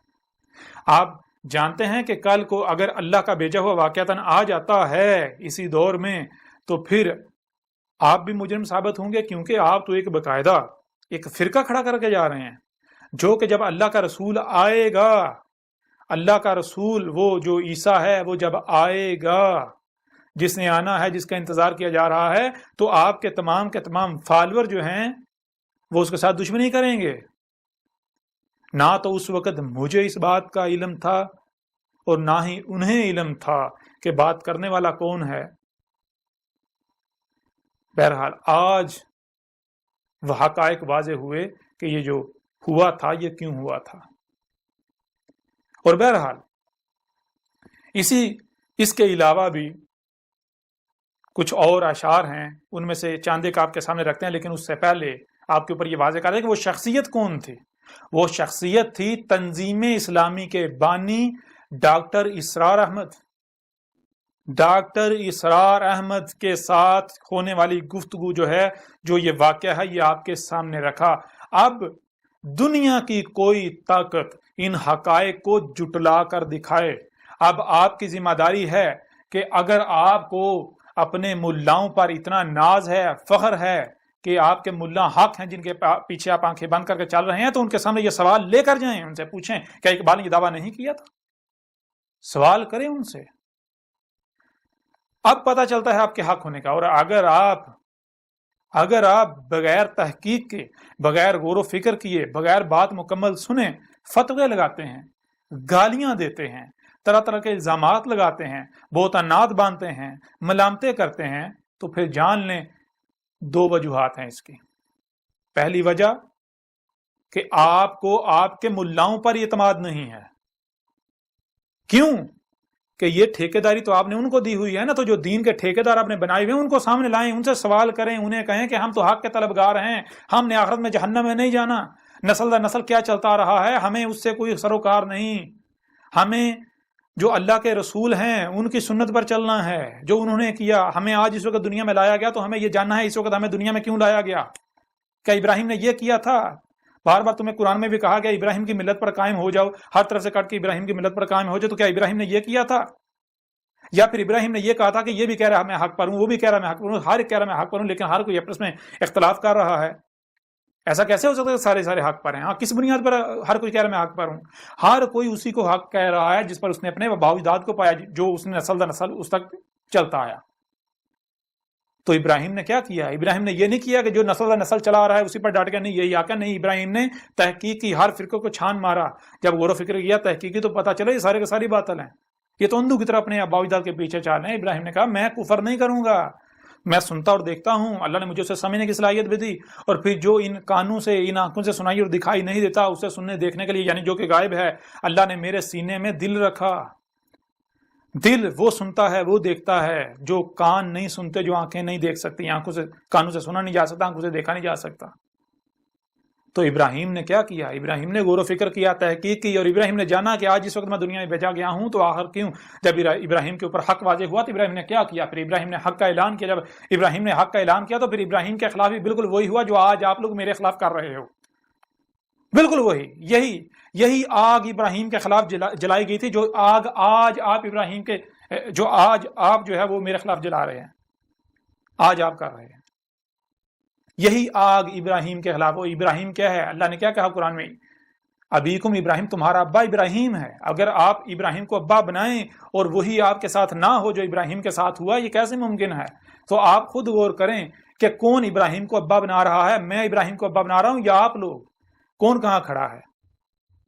میں اس مقام پر کھڑا ہوں جہاں ابراہیم کھڑا تھا، اور آپ اس مقام پر کھڑے ہیں جہاں ابراہیم کے دشمن کھڑے تھے، وہ جو نسل در نسل اسی پر چلتے آ رہے تھے، جس پر انہوں نے اپنے باپ اجداد کو پایا۔ غور و فکر نہیں کرنا، جو سنا اسی کے اوپر چل پڑے، جو دیکھا اسی کے اوپر چل پڑے، سمجھنا نہیں۔ وہ عقل کے اندو، اگر جو سنائی اور دکھائی دے رہا اسے سمجھنا نہیں تو تمہیں یہ دماغ کیوں دیا، یہ کھوپڑ کیوں دیا؟ بہرحال واپس آئیں تو اقبال نے مثال کے طور پر دیکھیں، ایک اور مقام پر اقبال کا کہنا ہے، اقبال نے کہا مینارہ دل پہ اپنے خدا کا نزول دیکھ، اب انتظار مہدی و عیسیٰ بھی چھوڑ دے۔ تو جب اقبال کے اوپر یہ حقائق واضح ہوئے تھے تو اقبال نے یہ کہا، اقبال نے کہا کہ مینارہ دل پہ اپنے خدا کا نزول دیکھ۔ اقبال نے کہا میرے دل پہ اب میری خودی میرے اوپر نمودار ہو گئی، تو میرے دل پر، میرے دل کے مینارے پر میرا خدا اتر رہا ہے۔ اب یہ جو اقبال نے کہا جو میں بول رہا ہوں یہ میرا خدا بول رہا ہے، میری خودی بول رہی ہے۔ خودی کیا ہے؟ وہ سورہ الحشر کی آیت نمبر 19 میں وَلَا تَكُونُوا كَالَّذِينَ نَسُوا اللَّهَ فَأَنسَاهُمْ أَنفُسَهُمْ، اس کے اوپر بھی بات کریں گے، بڑی ڈیٹیل کے ساتھ، تفصیل کے ساتھ بات کریں گے اس میں کیا کہا گیا اور جو فراڈ کیا گیا وہ بھی آپ کے سامنے رکھیں گے۔ بہرحال یہ جو بھی باتیں کی ہیں سب کے سب حقائق آپ کو اس الکتاب میں، اس میں بینات ہیں، آیات بینات، آیات القرآن میں ہیں، وہ جو آپ کے دونوں ہاتھوں کے درمیان ہے اس کی بینات اس میں ہیں، یہ دیکھ لیں۔ یہ 3 حصوں پر مشتمل الکتاب اور آن لائن 7 حصوں پر مشتمل، جس کا لنک آپ ویڈیو ڈسکرپشن وغیرہ میں لے سکتے ہیں، ہمارے مختلف جو یعنی کہ مختلف جگہوں سے آپ کو مل جائے گا۔ تو یہ ہے اقبال کہہ رہا ہے مینارہ دل پہ اپنے خدا کا نزول دیکھ، اب انتظار مہدی و عیسیٰ بھی چھوڑ دے۔ اب اقبال کیا کہہ رہا ہے؟ اقبال تو تمہارے مہدی و عیسیٰ کا کفر کر رہا ہے، وہ کہہ رہا ہے اب کسی مہدی و عیسیٰ نے نہیں ہے نا اسے۔ اقبال نے کہا اس دور کا میں ہی مہدی ہوں، اس دور کا میں ہی عیسیٰ ہوں، یہ اقبال دعویٰ کر رہا ہے۔ اب آئیں میدان میں، یہ صرف چند ایک حوالوں سے آپ کے سامنے رکھا ہے، اس کے علاوہ درجنوں مقامات پر اقبال نے دعویٰ کیا ہے، درجنوں مقامات پر۔ اگر کسی میں ہمت ہے تو وہ انہی کو غلط ثابت کر دے، پتہ چل جائے گا۔ اس کے علاوہ اقبال نے جو آپ کی جو روایات جن کو آپ حدیث کا نام دیتے ہیں ان کے بارے میں جو کچھ کہا، یہ جو آج جو کچھ ملا ہیں، اقبال نے اپنی جو پہلی زندگی میں کہا اس کو چھوڑ دیں۔ پہلے اقبال نے خود کلیم کیا، خود اقبال نے اقرار کیا کہ پہلے تو میں صوفی و ملا کا غلام تھا، میں گمراہ تھا، پہلے میں صوفی و ملا کی گن گاتا تھا، میں ان کے پیچھے چل رہا تھا، لیکن جب میرے اوپر میری خود ہی نمودار ہوئی تو مجھے پتا چلا کہ یہ صوفی و ملا جو ہیں، یہ جتنے ملاٹے ہیں، یہ اللہ کے کتنے بڑے دشمن ہیں۔ یہ وہ وجہ تھی جس وقت اقبال کے اوپر بھی فتوے لگائے گئے، اقبال کے ساتھ دشمنی کی گئی، کیونکہ ان ملاؤں نے اسی وقت بانپ لیا تھا اگر اقبال جو اس کو رستہ دیا گیا تو یہ ہماری جڑیں کاٹ دے گا۔ یہ وجہ تھی جس وقت اسی وقت انہوں نے اقبال کو جو ہے پنپنے نہیں دیا تھا۔ بہرحال اقبال کے بارے میں کیا کہتا ہوں، میرا کیا کہنا ہے، آپ کو اس وقت تک سمجھ نہیں آئے گی جب تک کہ آپ اسے نہیں پڑھتے۔ اس کو جب آپ پڑھیں گے تو اس میں وہ حقائق ہیں کل کائنات کے بارے میں، آپ کے اپنے جسم کے بارے میں، آپ کیسے وجود میں آئے، آیا کہ ارتقا سے آئے، ارتقا ہوا تو کیسے ہوا، کس طرح ہوا، آیا کہ آپ جو ہے وہ جو آدم و حوا والے قصے کہانیاں ہیں، ہر سب کے سب حقائق آپ کے، یعنی کہ وہ حقائق ہیں کائنات کے کہ دنیا کی کوئی طاقت، بڑے سے بڑے سائنسداں جو ہیں وہ بھی غلط ثابت نہیں کر سکتے، وہ بھی سرنڈر کر جائیں گے کہ جہاں سائنس نہیں پہنچی وہ مجبور ہو جائیں گے سوچنے میں، جہاں سائنس نہیں پہنچی وہاں کے بارے میں لکھنا، اس میں لکھنا یہ کیسے ممکن ہے ایک ہی صورت میں کہ جس کا وجود ہے وہی لکھ سکتا ہے۔ اور اس وقت آپ کے ساتھ کون کلام کر رہا ہے؟ اس کے ساتھ وہی کلام کر رہا ہے، اللہ کلام کر رہا ہے اس کے ساتھ، اس وقت آپ کے ساتھ۔ اور اگر آپ دشمنی کرتے ہو اللہ کے ساتھ تو جان لو اللہ کو تم لوگ عاجز نہیں کر سکو گے۔ اور بھی مثال کے طور پر جب میں نے کہا کہ آدھے سے زیادہ قرآن میری تاریخ ہے، قرآن میں میرا ایک جگہ پر نہیں، سینکڑوں مقامات پر میرا ذکر ہے۔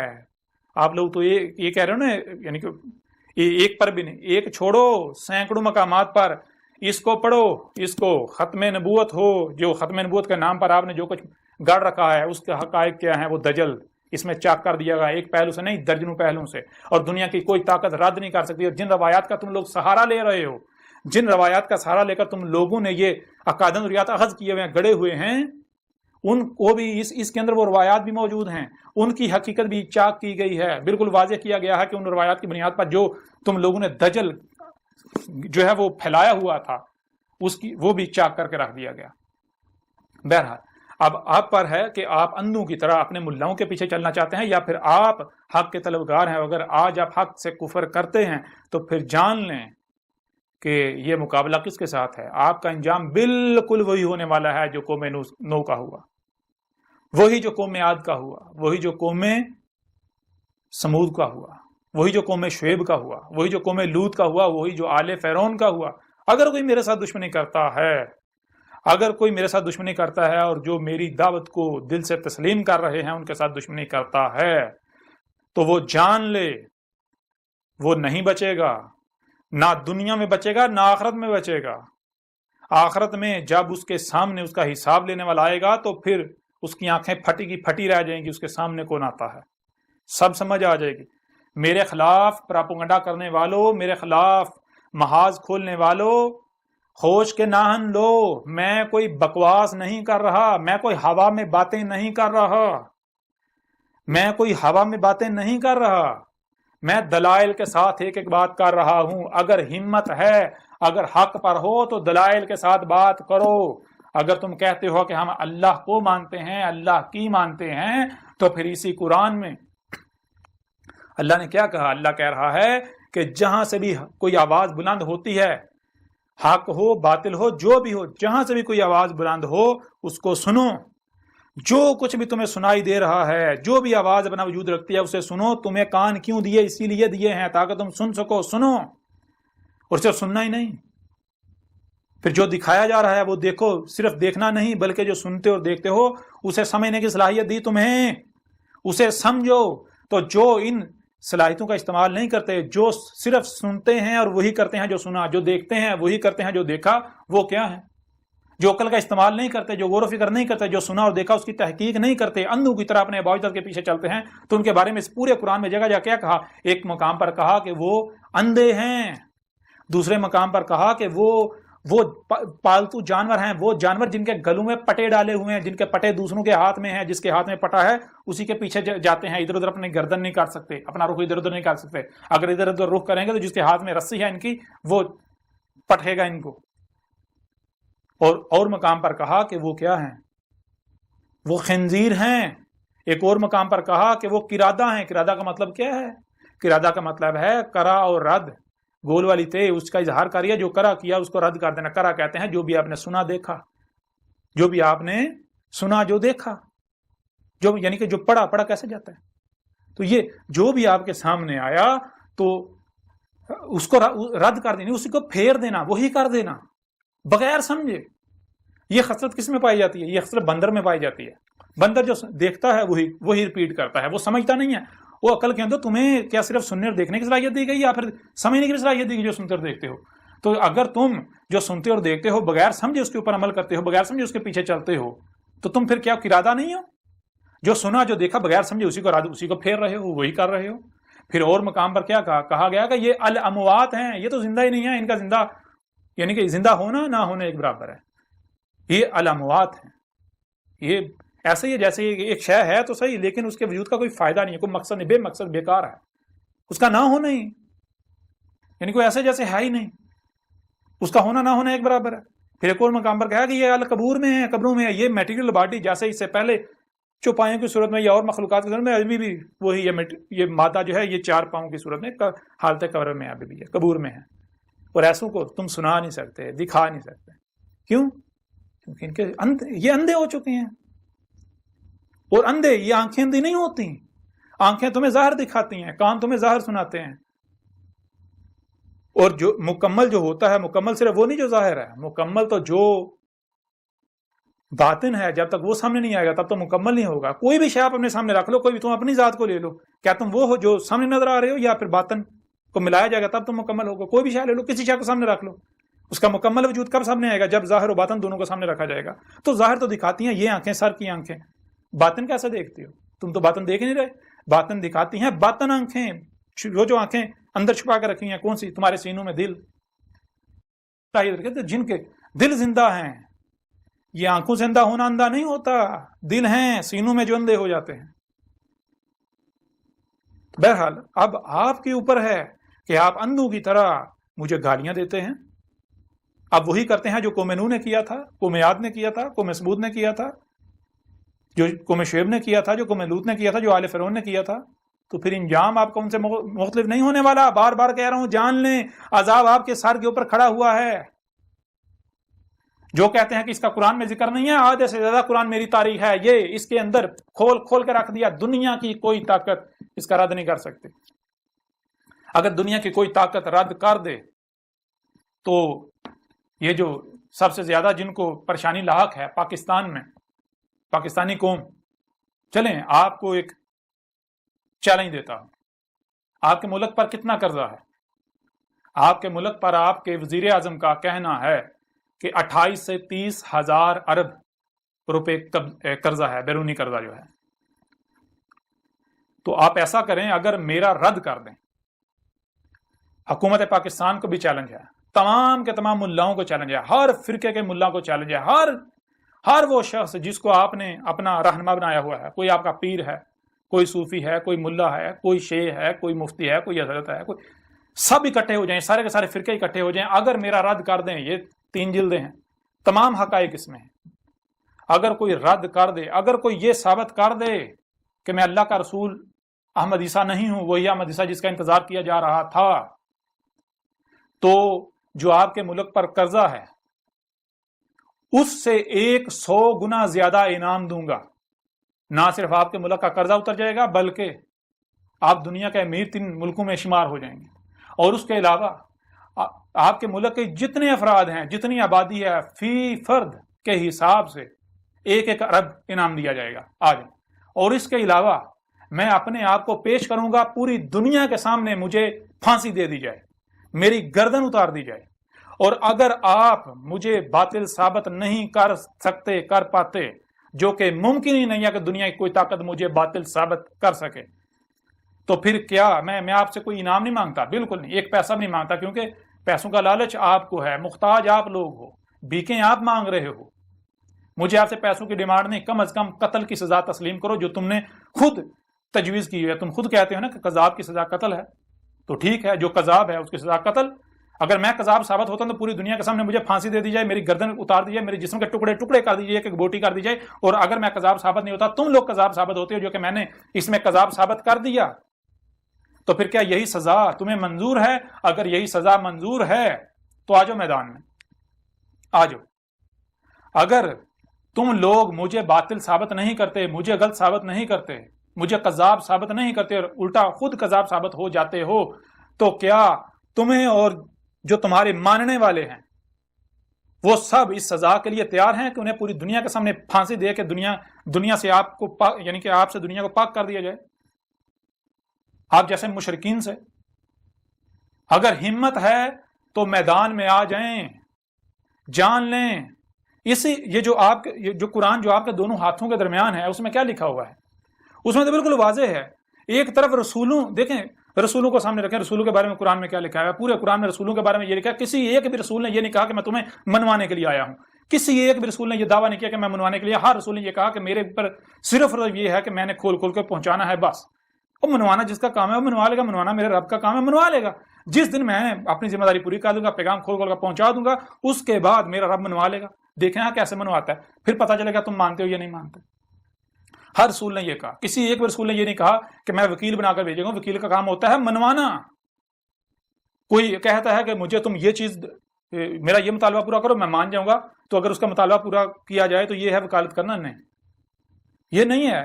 وہ بھائی ہر رسول کا کام ہوتا ہے حق جو ہے وہ کھول کھول کر پہنچا دینا۔ کوئی مانتا ہے مانے، نہیں مانتا نہ مانے، ہر رسول کی یہ دعوت رہی، ہر رسول نے اپنے امتی کو، اپنے ماننے والے کو یہی کہا تمہاری ذمہ داری یہ ہے، منوانا تمہاری ذمہ داری نہیں ہے، منوانا اللہ کا کام ہے۔ اور دوسری طرف جو باطل ہیں، باطل کا کام اس کے بعد دلیل نہیں ہوتی، وہ کہتا ہے کہ ہاں اسی پر چلو جس پر ابا اجداد کو پایا، وہ کہتا ہے غور و فکر نہیں کرنا۔ حق کیا ہے؟ اسی قرآن میں اللہ کہہ رہا ہے، کیا کہہ رہا ہے اللہ؟ تو بار بار یہ کہہ رہا ہے، اللہ کہہ رہا ہے کہ جان لو حق جو ہے، حق بےہودہ قسم کی بڈھوں قسم کی لاٹھیوں کا محتاج نہیں ہوتا کہ نہ اس کی نہ سننا، اس کی نہ سننا، اس کے پیچھے نہ جانا، تمہارا ایمان خراب ہو جائے گا۔ ایمان نہ ہوا، دودھ ہو گیا جو تھوڑی دیر گرمی میں پڑا خراب ہو جائے گا۔ ہے عجیب بات، ایمان کا تمہیں پتہ نہیں ایمان کہتے کسے ہیں؟ تم نے تو تم تو اسی کو حق کہہ رہے جو تم نے سنا، تحقیق تم نے کی نہیں، غور و فکر تم نے کی نہیں، کسی چیز کا تمہیں نہیں پتا۔ تمہارا اللہ کیا کہہ رہا ہے؟ اللہ تو بار بار یہ کہہ رہا ہے، اللہ کہہ رہا ہے حق کی نشانی یہ ہے کہ حق جب بھی سامنے آتا ہے، حق کہتا ہے کہ بھائی اپنے گھوڑے دوڑا لو۔ حق سب سے پہلے حق کی علامت، حق کی پہچان یہ ہے، حق سب سے پہلے آپ کو آزاد کرتا ہے، آپ کے ہاتھ کھولتا ہے، آپ کی ٹانگیں کھولتا ہے، آپ کے ہاتھ پاؤں کھول کے آپ کو آزاد کرتا ہے، آپ کی آنکھیں کھول کے آزاد کرتا ہے، آپ کے کان کھول کے آزاد کرتا ہے، دماغ کھول کے آزاد کرتا ہے، دل کھول کے زندہ کر کے آزاد کرتا ہے۔ آزاد ہو جاؤ، تحقیق کرو، اپنے گھوڑے دوڑاؤ، اپنے جہاں تک جا سکتے ہو جاؤ، جو بھی حق کا دعوے دار ہے سنو اس کی۔ بالآخر اگر تم حق کے طلبگار ہو تو بالآخر تمہیں یہاں آنا پڑے گا، تمہارے اوپر واضح ہو جائے گا کہ یہ حق ہے۔ اور اگر کوئی باطل ہے تو باطل کی پہچان یہ ہے کہ باطل سب سے پہلے آپ کا رستہ بند کرتا ہے، آپ کے ہاتھ باندھتا ہے، آپ کے پاؤں باندھتا ہے، آپ کی آنکھیں بند کرتا ہے، آپ کے کان بند کرتا ہے، اور وہ یہ نہیں کہتا کہ میں باطل ہوں، دیکھو اگر تم اس کی بات سنو گے تو تمہارے اوپر باطل واضح ہو جائے گا، حق واضح ہوگا۔ نہیں، وہ ایسا نہیں کہتا۔ وہ طرح طرح کی ملامتوں سے ڈرا کر، طرح طرح کے اس نے مفروضے کڑے ہوئے ہوتے ہیں تاکہ اس کو باطل کو پتہ ہے اگر لوگوں نے اس کی بات سن لی، باطل تو ہر لمحے کانپ رہا، اس کی ٹانگیں باطل کی کانپ رہی ہوتی ہیں، باطل کو ہر لمحے خوف ہوتا ہے کہ کہیں حق سامنے نہ آ جائے۔ اس وجہ سے وہ لوگوں کی ہاتھ میں باندھتا ہے، ان کی آنکھیں کان بند کرتا ہے، نہ اس کی نہ سننا، اس کی طرف نہ جانا، اس کے قریب نہ جانا، اس کی نہ سننا۔ کیوں؟ اس کو پتہ ہے، باطل کو پتہ ہے اگر اس نے اس کی بات سن لی، اگر انہوں نے اس کی بات سن لی، اس کی طرف چلے گئے تو کہیں ایسا نہ ہو کہ میری جڑیں کٹ جائیں، میری بنیادیں کٹ جائیں۔ باطل کو ہر لمحے خوف لاحق ہوتا ہے، اس وجہ سے باطل روکتا ہے، نہ اس کی نہ سننا، اس کے پیچھے نہ جانا، اس کے پیچھے نہ جانا، اس کی نہ سننا، اس کی نہ سننا۔ یہ ہے حق و باطل کی نشانی جو قرآن بتاتا ہے۔ اب اگر آپ لوگ حق پر ہو تو اپنے آپ کو قرآن سے حق ثابت کرو۔ جو لوگ آپ کر رہے ہو، کیا یہی ہر رسول نے کیا؟ کیا یہی محمد نے کیا تھا؟ کہ یہی محمد تو ابراہیم کی ملت کو واضح کرنے آیا تھا نا، تو کیا یہی ابراہیم نے کیا تھا؟ یہی موسیٰ نے کیا تھا؟ یہی عیسیٰ نے کیا تھا؟ یہی اس سے پہلے جو ہے یعنی کہ پیچھے جائیں شعیب نے کیا تھا، لوط نے کیا تھا، مزید اور پیچھے چلے جائیں، کیا یہی جو ہے وہ ہندو جسے رام کہتے ہیں، قرآن میں اسے ہود کہا گیا، رام، ہود، کیا رام نے بھی یہی کیا جسے قرآن میں ہود کہا گیا؟ کیا کرشنا ہندو جسے کرشنا یا کرشن کہتے ہیں، قرآن میں اسے عاد کہا گیا، عاد اللہ کا رسول، کیا عاد نے یعنی کرشنا نے بھی یہ کیا تھا؟ نہیں، بالکل نہیں۔ کرشنا نے کیا کہا تھا، رام جو کہ یعنی ہود، اس نے کیا کہا تھا، وہ بھی سب کھول کھول کر واضح کیا جائے گا۔ کچھ لوگ سوال کر رہے ہیں جی آپ جو ہے وہ سارا آپ نے یعنی کہ اسلام کو سارے کے سارے یہ جو روایتی اسلام چلا آ رہا ہے، آپ نے اس سارے کے سارے کو غلط کہہ دیا، یہ نمازیں حج روزے کا یہ سب کا سب باطل ہے، یہ حق نہیں ہے، تو باقی کیا مذہب سارے حق پر؟ ان کے خلاف بات نہیں کی۔ اس وقت آپ سے مخاطب ہیں تو آپ کے بارے میں بات کی جائے گی نا، اب پریشان نہیں ہوں، ان سے بھی مخاطب ہوں گے، ہم ان سے بھی خطاب کریں گے، ان سے بھی بات کریں گے، ان سے بھی بات کریں گے کہ تم یہ کرشنا کے نام پر کیا کر رہے ہو، تم یہ رام کے نام پر کیا کر رہے ہو، اور جو نبیین تھے جن کو تم نے طرح طرح کے نام دیے ہوئے ہیں، اور اس کے علاوہ جو کذاب تھے ان کے بارے میں جو تم نے جو کچھ عقائد ضروریات گاڑ رکھے ہوئے ہیں، ان کے اوپر ان سے جب بات کریں گے سب کچھ کھول کھول کے رکھ دیں گے، ان کو بتائیں گے بھائی یہ ہولی کیا ہے، دیوالی کیا ہے، ان کو بتائیں گے یہ جو تم یہ تو کہتے ہو گنگا میاں میں اشنان کرنا یہ کیا ہے، ان کو بتائیں گے رام کیا ہے، سیتا کیا ہے، ان کو بتائیں گے راون کیا ہے، سب کچھ کھول کھول کے رکھ دیں گے. دنیا کا کوئی ہندو بڑے سے بڑا پنڈت جو ہے اس کو کہیں گے جا اپنی کتابوں میں دیکھ، جو تمہاری وید ہیں ان میں دیکھ، جو پران ہیں ان میں دیکھو، مہا بھارت میں دیکھو، مہا بھارتا جو ہے، گیتا اٹھاؤ اس میں دیکھو. دنیا کی کوئی طاقت غلط ثابت نہیں کر سکے گی. کوئی ہندو بھی، عیسائیوں کو لے لیں، ان سے بھی بات کی جائے گی. جو کچھ عیسائی کر رہے ہیں عیسیٰ سے منسوب کر کے، عیسیٰ نے تو یہ کہا ہی نہیں تھا عیسیٰ ابن مریم نے، سوال ہی پیدا نہیں ہوتا. جو کہ یہودی کر رہے ہیں، جیوز جو ہیں موسیٰ سے منسوب کر کے، اس کے علاوہ جو بدھ مت کر رہے ہیں، ہر ایک کے بارے میں سب کچھ کھول کھول کے واضح رکھا کیا جائے گا. آپ پریشان نہیں ہوں، آپ بالکل پریشان ہیں. اور جو سائنس کے متوالے ہیں، آپ اگر حق جاننا چاہتے ہیں تو یہ اسے ایک بار پڑھیں. اگر آپ واقعتاً حق کے طلبگار ہیں تو یہ موقع دوبارہ نہیں آئے گا. اسے ایک بار پڑھیں، آپ کے اوپر سب حقائق کھل کر واضح ہو جائیں گے. کائنات کے انگ انگ کے راز ہیں اس میں، کائنات کے انگ انگ کے راز اس میں. آپ کے اپنے بارے میں انگ جو ہے وہ انتہائی باریک راز، ایسے راز جن تک آج سائنس میں نہیں پہنچی. اور اگر کوئی سائنسدان ہے بڑے سے بڑا، وہ بھی کسی ایک بات کا رد نہیں کر سکتا، کسی ایک بات کا بھی. کہاں کہاں پر سائنس غلط ہے سب کھول کھول کے رکھ دیا. بڑے سے بڑے سائنسدان بھی آج وہ مجبور ہو جائیں گے یہ کہنے پر کہ یہ جس نے لکھی ہے یہ کسی انسان کا کام نہیں ہے، یہ اسی کا کلام ہے جس کا یہ وجود ہے، جس کی یہ کائنات ہے، جس کا یہ وجود ہے، یہ اس کا کلام ہے. تو اگر آپ حق پر ہیں تو پریشانی کس بات کی، ڈر کس بات کا، خوف کس بات کا؟ آئیں میرا رد کریں، مجھے غلط ثابت کریں. اگر غلط ثابت کر دیں تو جو انعام رکھا ہے وہ آپ کو دیا جائے گا. آپ کا جو ملک کا قرضہ ہے اس کا 1000 گنا آپ کو انعام آپ کی حکومت کو دیا جائے گا، ریاست کو. اگر پاکستانی ریاست مجھے غلط ثابت کر دے، مجھے باطل ثابت کر دے، مجھے قذاب ثابت کر دے، تمام ملاؤں جن کو اکٹھا کرنا سب کو اکٹھا کر لے، اگر مجھے قذاب میری الکتاب رد کر دے تو پاکستانی ریاست کے اوپر جتنا قرضہ ہے اس کا 1 کروڑ گنا انعام دیا جائے گا پاکستانی ریاست کو. اور جو عوام ہے فی کس 1 ارب روپیہ دیا جائے گا آج میدان میں. اگر کوئی بھی مجھے قذاب ثابت کر دے، افواہوں سے نہیں، منہ سے نہیں، یہ جو منہ سے پھونک نکالتے ہیں اس کا کوئی فائدہ نہیں. دلائل سے میں منوانے نہیں آیا، مانو گے، ہر کوئی مانے گا. لیکن اسی طرح جیسے فرعون مانا تھا، آل فرعون مانے تھے، جیسے قوم نوح مانی تھی، قوم عاد مانی تھی، قوم سمود مانی تھی، قوم شعیب مانی تھی. تمہاری ساری تاریخ تو اسی قرآن میں موجود ہے. جو کچھ تم کر رہے ہو سب کچھ، ہر چیز سامنے آ جائے گی. تو اگر کوئی بھی ملا کسی فرقے کا مجھے قذاب ثابت کر دے، اس کتاب کا رد کر دے، مجھے قذاب ثابت کر دے، وہ ثابت کر دے کہ میں اللہ کا رسول احمد عیسیٰ نہیں ہوں جس کا انتظار کیا جا رہا تھا، جس کا قرآن میں کہا گیا، جس کی بشارت محمد نے دی تھی، تو پھر جو انعام حکومت پاکستان، ریاست پاکستان کو دیا جائے گا وہی انعام اس ملا کو اور جو اس کے فالورز ہیں ان کو فیکا سے کرب دیا جائے گا. تو اگر کسی میں ہمت ہے تو وہ میدان میں آئے. گالیاں اگر آپ دیتے ہیں تو جان لیں نہ تو آپ میرا کچھ بگاڑ سکتے ہیں، نہ ہی آپ کا کچھ فائدہ ہونے والا ہے. ہر لحاظ سے آپ کا اپنا نقصان ہے. جو میرے ساتھ دشمنی کرے گا وہ نہیں بچے گا. یہ کوئی دھمکی نہیں دی جا رہی، یہ حقیقت ہے. یہ کھول کھول کر متنبہ کیا جا رہا ہے. عقل کے اندو، اگر تم لوگ حق پر ہو اپنے ملاؤں کو سامنے لاؤ، انہیں کہو بھائی اسے باطل غلط ثابت کرو اسے غلط. آ جاؤ میدان میں. اگر نہیں تو پھر یہ چھوڑ دو، مارے جاؤ گے. یہ میں نہیں کہہ رہا، یہ تمہارا رب کہہ رہا ہے. یہ تمہارے ساتھ کوئی انسان کلام نہیں کر رہا، یہ تمہارا رب اللہ کلام کر رہا ہے، جسے ہندو ایشور کہتے ہیں. یہ فطرت ہوا، یہ جو وجود ہے میں اس کی زبان ہوں. جیسے تمہارے وجود میں یہ زبان ہوتی ہے، میں اللہ، یہ جو فطرت ہے، نیچر، یہ وجود، میں اس کی زبان ہوں. وہ عقل کے اندر میرے ساتھ دشمنی، اس کا مطلب کیا ہے؟ تم اس وجود کے ساتھ دشمنی جو ہر طرف وہی نظر آ رہا ہے اس کے ساتھ دشمنی کر رہے ہو. اس کے ساتھ دشمنی کر کے کہاں جاؤ گے؟ کدھر بھاگو گے؟ تم جو منصوبہ بندیاں کرو گے وہ تمہاری منصوبہ بندیاں نہیں ہیں.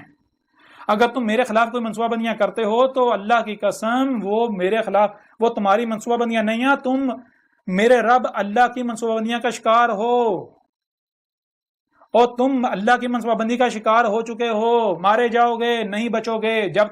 جب انجام تمہارے سامنے آئے گا پھر فرعون کی طرح پچھتاؤ گے. اس وقت پچھتاوے کا کوئی فائدہ نہیں ہوگا.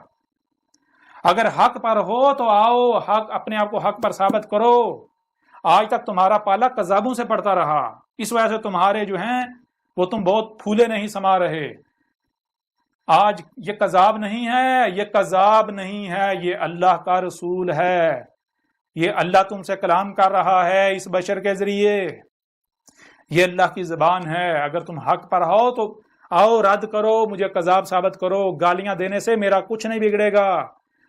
میں نے کیا کرنا ہے؟ مجھے کوئی گالی دیتا ہے، میرے خلاف کچھ بھی کرتا ہے، میں نے صبر کرنا ہے. میری نسخی للہ، میرا جو نسخ ہے وہ اللہ کے لیے. نسخ کسے کہتے ہیں بھائی؟ نسخ کہتے ہیں کہ اگر آپ کوئی کام کسی کے لیے کر رہے ہیں تو پھر اگر کوئی آپ سے دشمنی کرتا ہے تو اس کی وجہ سے کر رہا ہے نا، اس کے کام کی وجہ سے، تو بدلہ تو اسے لینا چاہیے، غصہ تو اسے آنا چاہیے. تو میں تو اللہ کا کام کر رہا ہوں. اگر تم میرے ساتھ دشمنی کر رہے ہو، دشمنی تو اللہ کے ساتھ کر رہے ہو. مجھے تو میرے رب نے یہ کہا کہ تو کھول کر پہنچا دے، بس تجھے غصہ نہیں کرنا، تجھے پریشان نہیں ہونا، تجھے ٹینشن نہیں لینی. یہ جو کرتے ہیں ان کو کرنے دے. میں کوئی اندھا نہیں ہوں، میں کوئی ان کا اللہ وہ جو آسمانوں پر چڑھ کے بیٹھا ہے وہ نہیں ہوں، وہ جن کے جو ہے وہ بے بنیاد عقائد و نظریات ہیں اللہ کے نام پر. اگر تمہارا وہ اللہ سچا ہے تو ٹھیک ہے، اسے بھی اتار دو، لے آؤ اسے، آج کر لیں مقابلہ. اس کے بارے میں بھی جو تم نے اللہ گاڑ رکھا ہے، وہ جو یہودیوں کا اللہ ہے، مجھے کہتے ہو یہ یہودی ہے، مجھے کہتے ہو یہ ہندو ہے، مجھے کہتے ہو یہ عیسائی ہے. عیسائی تم ہو، یہودی تم ہو، ہندو تم ہو، سارے سگے بھائی ہو. فرق یہ ہے بچھڑے ہوئے ہو آپس میں اختلافات کی وجہ سے. تمہارا بھی اللہ اوپر چڑھ کے بیٹھا ہوا ہے، یہودیوں کا بھی، عیسائیوں کا بھی. تو تم میرے میں فرق کیا ہے؟ آگے چل کے سب کچھ واضح کریں گے کہ جتنے بھی مذاہب ہیں، یہ جو آج کا جو اسلام ہے آج کا، یہود کو مسلمان کا، یہ سارے مذاہب کے ماننے والے سگے بھائی ہیں، محض بچھڑے ہوئے ہیں. اختلافات ہیں ان میں. اختلافات صرف رنگ نسل کی بنیاد پر ہیں، اور کوئی اختلافات نہیں ہے. عقائد و نظریات سب ایک ہیں، سب سیم ہیں، کوئی فرق نہیں ہے. بہرحال اس سے زیادہ مجھے نہیں لگتا کہ اس نشست میں آپ سے بات کرنے کی ضرورت ہے. باقی اگلی نشستیں جو ہیں ان میں مزید ہر لحاظ سے آپ کے اوپر واضح کریں گے. میرے بارے میں قرآن میں جی کہاں لکھا ہے، اس کے لیے آپ کو بار بار کہا جا رہا ہے بھائی ایک نہیں، دو نہیں، تین نہیں، درجنوں مقامات، سینکڑوں مقامات پر میرا ذکر ہے. آدھے سے زیادہ قرآن میری تاریخ ہے، اس میں ساری ڈیٹیلز موجود ہیں، کھول کے رکھ دیا گیا. اگر آپ لوگ کہتے ہو کہ میں باطل ہوں تو میرا رد کرو. یہ کیا ہے؟ زبان سے مجھے گالیاں دیتے ہیں، میرے خلاف الزامات لگاتے ہیں، ملامتیں کرتے ہیں، تہمتیں لگاتے ہیں، اور کہتے ہیں جی رد کر دیا. عجیب رد ہے. وہ کل کے اندر جو تم میرے خلاف باتیں کرتے تم الٹا خود پھنس جاتے ہو. یہ تو باطل کی نشانی ہے، یہ تو منافقوں کی نشانی ہے. مومن ایسا تھوڑی کرتا ہے. وہ مومن تو اللہ کا وجود ہے. اللہ کا اسم المومن، مومن تو اللہ کا وجود ہے. مومن کا تو ہر کام اللہ کا کام. اگر آپ کہتے ہو ہم مومن ہیں اور گالیاں دیتے ہو، بکواسات کرتے، اس کا مطلب ہے اللہ گالیاں دیتا ہے، اللہ بکواس کرتا ہے، اللہ اس طرح کی حرکتیں کرتا ہے. تو اپنے اعمال تو دیکھو. پھر تم کہتے ہو کہ ہمارا رسول محمد ہے، تو اللہ اس قرآن میں کیا کہہ رہا ہے؟ اللہ تو قرآن میں کہہ رہا ہے کہ رسول میں تمہارے لیے اسوۃ حسنہ ہے. تم کو کیا کرنا ہے؟ تم کو رسول میں، جو تمہارا رسول ہے اس میں اسوۃ حسنہ اخذ کرنا ہے. اسوۃ حسنہ کا مطلب کیا ہے بھائی؟ جسے تم رسول کہہ رہے ہو، جو اللہ کا رسول ہے، اس نے کیا کیا، کیسے کیا. یعنی وہ پیدا ہوا تمہاری طرح، اس کے بعد وہ پلا بڑا تمہاری طرح، وہ اس کے بعد حق اس نے پہچانا. کیسے پہچانا؟ جیسے اس نے پہچانا اسی طرح تم نے پہچانا ہے. جیسے اس نے ہدایت پائی اس طرح، جیسے جو اس نے کیا ویسے وہی تم نے کرنا. جیسے ہر عمل اس طرح کرنا جیسے اس نے کیا. اگر کسی کے ساتھ بات ہوئی تو جیسے اس نے کی ویسے تم نے کرنا ہے. اگر آپ یہ کہتے ہو کہ محمد ہمارا رسول ہے اور پھر آپ کا کردار دیکھا جائے تو اس کا مطلب تو پھر یہ ہوا کہ اگر تم لوگ گالیاں دے رہے ہو تو تم تو کہہ رہے ہو محمد ہمارا رسول ہے، تو تمہارے لیے محمد بھی واسطہ، تو اس کا مطلب محمد نے بھی گالیاں دی تھیں. محمد بھی اس طرح گالیاں دیتا تھا کہ محمد نے بھی یہ سب کیا؟ نہیں، نہ تو محمد ایسا تھا، نہ محمد نے ایسا کیا. تم لوگ الٹا محمد کو پوری دنیا میں بدنام کر رہے ہو. سب سے بڑے دشمن محمد کے تم لوگ ہو، جو اپنے کردار سے ہر لمحے محمد کی جو ہے وہ گستاخی کرتے ہو، محمد کے ساتھ دشمنی کرتے ہو اور دوسروں کے پیچھے پڑے ہوئے. اپنے کردار کو تو دیکھو. ایک اس خاتون کو لے لیں، وہ خاتون جو ہے جس کے اوپر تم نے وبال کھڑا ہوا ہے جی اس کو قتل کرو. بڑے بڑے ملاٹے، بڑے بڑے ملا، مذہب کے ٹھیکیدار، وہ بھی نعرے لگا رہے ہیں قتل کرو، پھانسی دو. تم اتنے بڑے فنے، ہاں اتنے تم اہل حق، ایک عورت سے گھبرائے ہوئے ہو. ایک عورت کو قتل کرنا کہ کیا تمہاری عقل مات ماری گئی تمہاری؟ اتنے بڑے تم اہل حق. کہاں گئی تمہاری مردانگی؟ ایک عورت جو ہے اور عورت نے کیا کیا؟ اب جب جیسے تم کہہ رہے ہو کہ بھائی جو جس پر ہم نے اپنے واحدات کو پایا، جو نسل در نسل چل رہا ہے وہی حق ہے، ہم اس سے ہٹنے کو تیار نہیں ہیں، تو کیا عیسائیوں کا پھر اس بنیاد پر حق نہیں ہے؟ انہیں بھی حق حاصل ہے، جیسے تم کر رہے ہو وہ بھی اسی طرح کر رہے ہیں۔ اب ذرا غور کرو، اگر کھیتوں میں کام کرتے ہوئے ایک عیسائی عورت اپنی بچی کو پانی پلا دیتی ہے مسلمان عورتوں کے کسی برتن میں گرمی کی وجہ سے، اور مسلمان عورتیں اسے گالیاں دیتی ہیں، برتن کو توڑ دیتی ہیں کہ تیری جرت کیسے ہوئی کہ تو عیسائی جو ہے اتنی پلید عیسائی کو، آپ کو پتا ہے پاکستان کے پنجاب کے اندر جو عیسائی ہیں ان کو چوڑے کہا جاتا ہے، عیسائی جو ہے اس کو برتنوں کے قریب کسی نے گزرنے دیا جاتا، عیسائی اگر کسی برتن کو ہاتھ لگا دے وہ برتن مسلمان استعمال نہیں کرتے، جائیں پنجاب کے اندر سے جا کے پوچھیں، جائیں پنجاب کے جتنا بھی جو ہے وہ دیہاتی ایریا وہاں سے جا کے سوال کریں، پوچھیں، عیسائیوں کو تو محلے کے اندر نہیں رہنے دیا جاتا، عیسائیوں کو تو گاؤں سے باہر جو ہے وہ رہنے کی بھی اجازت نہیں دی جاتی، عیسائیوں کو تو چوڑے کہا جاتا ہے، اور عیسائیوں کو اپنے برتنوں کے قریب سے گزرنے نہیں دیا جاتا۔ اگر عیسائی کسی برتن کو ہاتھ لگا دے تو وہ برتن پھینک دیا جاتا ہے، اس کو برتن کو 100 بار دھوتے ہیں، اس کے اوپر کلمے پڑھ کے اسے پاک کرتے ہیں۔ اس عورت نے اپنی بیٹی کو پانی پلا دیا، گرمی تھی، ظاہر بات ہے اپنا اس کے پاس پانی ختم ہو گیا، اس نے اس کی بیٹی کی پیاس سے گرمی کی شدت ضرور ہے، اس نے اپنی بیٹی کے بچی کی چھوٹی بچی کو پانی پلا دیا مسلمانوں کے گلاس میں، تو کیا ہوا؟ وہ عورتیں اس کے اوپر ٹوٹ پڑی، تیری جرت کیسے ہوئی، تو ایک عیسائیہ ہو کے ہمارے گلاس میں تو نے ہمارا گلاس پلید کر دیا، تو نے ہمارا پانی پلید کر دیا، اب ہم کہاں سے پانی لے کر آئیں گے؟ ہم تیرے لیے لے کر آئے تھے، اتنی گرمی میں ہم پانی لے کر آئے تھے، ہم تو یہاں فالسا اکٹھا کرنے آئے تھے، ہم نے تو پانی لے کر سارا دن ہم نے اس پر گزارا کرنا، تو نے ہمارا پانی پلید کر دیا، تو نے ہمارا برتن پلید کر دیا، ہمارا ایک تو پانی ضائع کر دیا، پانی پلید کر دیا، دوسرا ہمارے برتن پلید کر دیے، تیسرا ہم گرمی سے یہاں مریں گے تیری وجہ سے، ہم اگر یہاں کام چھوڑ کر جاتے ہیں ہماری جو ہے وہ دہاڑی جو ہے وہ ضائع ہو جائے گی، تیری جرت کیسے ہوئی؟ اس کو گالیاں دی، اس کو یہاں تک تھپڑ مارے، اور اس کے بعد اس عورت نے کیا کہا؟ اس عورت نے صرف یہ کہا کہ کیا تمہارے نبی نے یہی تعلیم تمہیں دی ہے؟ یعنی کہ تم جو کچھ کر رہی ہو پھر یہی تو تمہارے نبی نے کیا ہے نا، تو سچی تھی وہ۔ اگر یہ کردار اگر خود کو مسلمان کہلوانے کا یہ کردار ہے، ان کا یہ کردار ہے، تو پھر یہ کردار کس نے سکھایا ہے؟ آپ کیا کہتے ہو؟ آپ کہتے ہیں محمد ہمارا رسول ہے، تو رسول کیا ہوتا ہے؟ رسول میں اللہ کہہ رہا ہے رسول میں تم کو کیا کرنا، اس کو ہنسنا جو ہے اخذ کرنا ہے، جو رسول نے کیا جیسا رسول نے کیا وہی کرنا ہے، ویسے ہی کرنا ہے۔ تو اگر جو ہے تم یہ کرتے ہو تو تم تو لوگوں کو، دوسری اقوام کو، دوسرے مذہب کو، دوسرے کہہ رہے ہو کہ دیکھو ہمارے رسول نے ہماری یہ تربیت کی، ہمارے رسول نے ہمیں یہ تربیت کی ہماری۔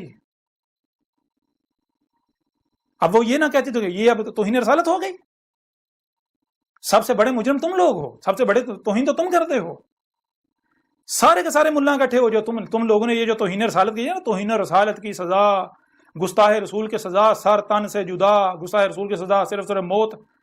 جان لو آج تمہارے سامنے اللہ کا رسول بیٹھا ہوا ہے، تم نہ صرف ہر رسول کی جو ہے ہر زمانے میں تم لوگوں نے اور اسی طرح تمہارے آباء و اجداد نے تحقیر کی، تذلیل کی، گستاخیاں کی، مجرم بنے، بلکہ آج بھی تم یہی کر رہے ہو۔ آج تمہارے سامنے اللہ کا رسول بیٹھا ہوا ہے، آج تم نہیں مان رہے۔ کیا نوح کو مانا گیا تھا؟ اور نوح کی موجودگی میں بھی کوئی نہ نوح کو مانا، لیکن جب عذاب آیا سب مان گئے۔ خود کی موجودگی میں کوئی نہیں مانا، جب عذاب آیا سب مان گئے۔ صالح کی موجودگی میں کوئی نہیں مانا، جب عذاب آیا سب مان گئے۔ یعنی جب تک زبان سے دعوت دی جاتی رہی کوئی نہیں مانا، نہیں ہم اپنے آباء و اجداد کے پیچھے چلیں گے، آباء و اجداد کے پیچھے چلیں گے، آباء و اجداد کے پیچھے چلیں گے، ہم اس سے نہیں ہٹیں گے، یہ اکیلا سچا۔ اور جب ڈنڈا چلا، ڈنڈا حرکت میں آیا، ہاتھ حرکت میں آیا، جب تک زبان کام کرتی ہے، زبان اپنا کام کرتی ہے، نہیں کوئی نہیں مانتا۔ بہت کام ہے جو تھوڑے ہیں جو مانتے ہیں، لیکن جب ڈنڈا حرکت میں آتا سارے مان جاتے ہیں۔ تو تم ڈنڈے سے سمجھنے والی قوم ہو، مانو گے، تم سارے مانو گے کہ مانے کو سب سے بڑے گستاخ رسول تم ہو۔ آج جو کچھ تم کر رہے ہو، تم نہ صرف محمد کے گستاخ ہو، تم ہر رسول کے گستاخ ہو۔ آج اللہ نے اپنا رسول بھیج دیا، تم اس کے گستاخ ہو، اور تمہاری سزا اللہ نے کیوں تجویز کرنی؟ تم نے خود تجویز کی ہوئی ہے، تم خود یہ سزا تجویز کر کے بیٹھے ہوئے ہو کہ گستاخ رسول کی سزا سرطان سے جدا، گستاخ رسول کی سزا موت ہے، صرف موت ہے، تو یہی سزا تمہیں دی جائے گی، پریشان کیوں ہوتے ہو؟ تم نے خود تجویز کی ہے، تو جو گستاخ رسول ہوگا اس کو یہ سزا دی جائے گی، ملے گی، کون دے گا؟ اللہ دے گا۔ دیکھنا پریشانی والی تو بات ہی کوئی نہیں۔ یہ جو تم کہہ رہے ہو کہ اللہ تیرے اوپر عذاب لائے، اللہ تجھے یہ کرے، اللہ تجھے غرق کرے، یہ کرے وہ کرے، کیوں کہہ رہے ہو؟ اگر میں یہ جو میں دعوت دے رہا ہوں اگر میں یہ دعوت نہ دیتا تو کیا پھر بھی تم یہ کہتے؟ نہیں کہتے۔ کیوں کہہ رہے؟ تم کہہ رہے ہو یہ کذاب ہے، تم یہ گالیاں مجھے نہیں کذاب کو دے رہے ہو، یہ الزامات، یہ سارا کچھ کذاب۔ تو ظاہر بات ہے پھر یہ ان گالیوں کا، ان فتووں کا، ان الزامات کا حقدار کون ہے؟ کذاب ہے نا۔ تو ظاہر ہے جو کذاب ہوگا وہ اس کا حقدار ہے، اسے یہ سب ملے گا، یہ جو کچھ کیا جا رہا ہے اسی کے کھاتے میں جائے گا۔ اگر تم لوگ خود میں کذاب ہوں تو ظاہر بات ہے میں حقدار ہوں، اگر میں کذاب نہیں ہوں تم لوگ خود کذاب ہو تو وہ جو کچھ مجھے کہہ رہے ہو واپس ریورس تمہاری طرف جا رہا ہے۔ اور ابھی تمہیں سمجھ نہ آئے کیونکہ نہیں آئے گا نا، نہیں آئے گا۔ ساری تاریخ تو پہلے قرآن میں لکھی ہوئی ہے، اور ساری جو کچھ آج تم کر رہے ہو عقل کے تمہیں تو یہ حیران ہونا چاہیے اگر تم یہ کتاب پڑھو۔ جب تک تم کتاب پڑھتے ہو تمہیں پتہ چل جائے گا کہ جو کچھ تم نے کیا، جو کچھ تم کر رہے ہو، ابھی کر رہے ہو، یہ پہلے سے اس میں، یہ جو کتاب ہے اہل کتاب، اس میں لکھ دیا گیا پوری تفصیل کے ساتھ۔ آج جو تم کر رہے ہو میرے ساتھ اس میں سارا لکھا ہوا ہے، جب میں سامنے آؤں گا کیا ہوگا، یہ ہوگا، یہ ہوگا، ایسے ایسے ایسے، آگے جو ہونا ہے وہ بھی لکھا ہوا ہے۔ نہ ہوا تو پھر کہنا یہ کذاب ہے۔ آ جاؤ میدان میں۔ بہرحال مزید اب اگلی نشست میں بات کریں گے، اب تک کے لیے اتنا ہی کافی ہے۔ اگر آپ حق کے طلبگار ہیں تو ٹھنڈے دماغ سے سوچئے، اگر آپ میری بات سنیں گے، اگر اس دعوت کو سنیں گے سمجھیں گے تو میرا کوئی فائدہ نہیں ہے، میرا کوئی نقصان نہیں، میں نے آپ سے کوئی اجرت نہیں طلب کی، میں آپ سے کوئی چندے نہیں مانگ رہا۔ مانیں گے آپ کا اپنا فائدہ ہے، نہیں مانیں گے آپ کا اپنا نقصان ہے، مجھے کوئی فائدہ نہیں ہے، میرا نہ کوئی فائدہ ہے، میرا نہ کوئی نقصان ہے۔ اگر میرے ساتھ دشمنی کریں گے تو مجھے الٹا فائدہ ہے، میرے ساتھ جو دشمنی کرے گا میرے ساتھ تو مجھے الٹا فائدہ ہے، میرے درجات بلند ہوں گے، مجھے اور کیا چاہیے۔ میں تو اس میں بھی لکھا ہوا ہے، اس میں کہ اگر میرے ساتھ دشمنی کی جاتی ہے، میں تو چاہتا ہوں میرے ساتھ دشمنی کی جائے۔ کیوں میرے ساتھ دشمنی کی جاتی ہے؟ جتنی دشمنی کی جائے گی میں اتنے درجات بلند ہوں گے، میں اتنا رفع ہوں گا، اوپر سے اوپر۔ کرو، کھل کے کرو، عیاشی کرو، لیکن گالیاں دے سکتے ہو، الزامات لگا سکتے ہو، کتوں کی طرح بھونک سکتے ہو، اہل حق ثابت نہیں ہو سکتے، دلائل سے غلط ثابت نہیں کر سکتے۔ کوئی دنیا کی طاقت مجھے جو ہے وہ کذاب ثابت نہیں کر سکتی، میرا رد نہیں کر سکتی۔ اگر کسی میں ہمت ہے تو میدان کھلا ہے، سامنے آ جائیں۔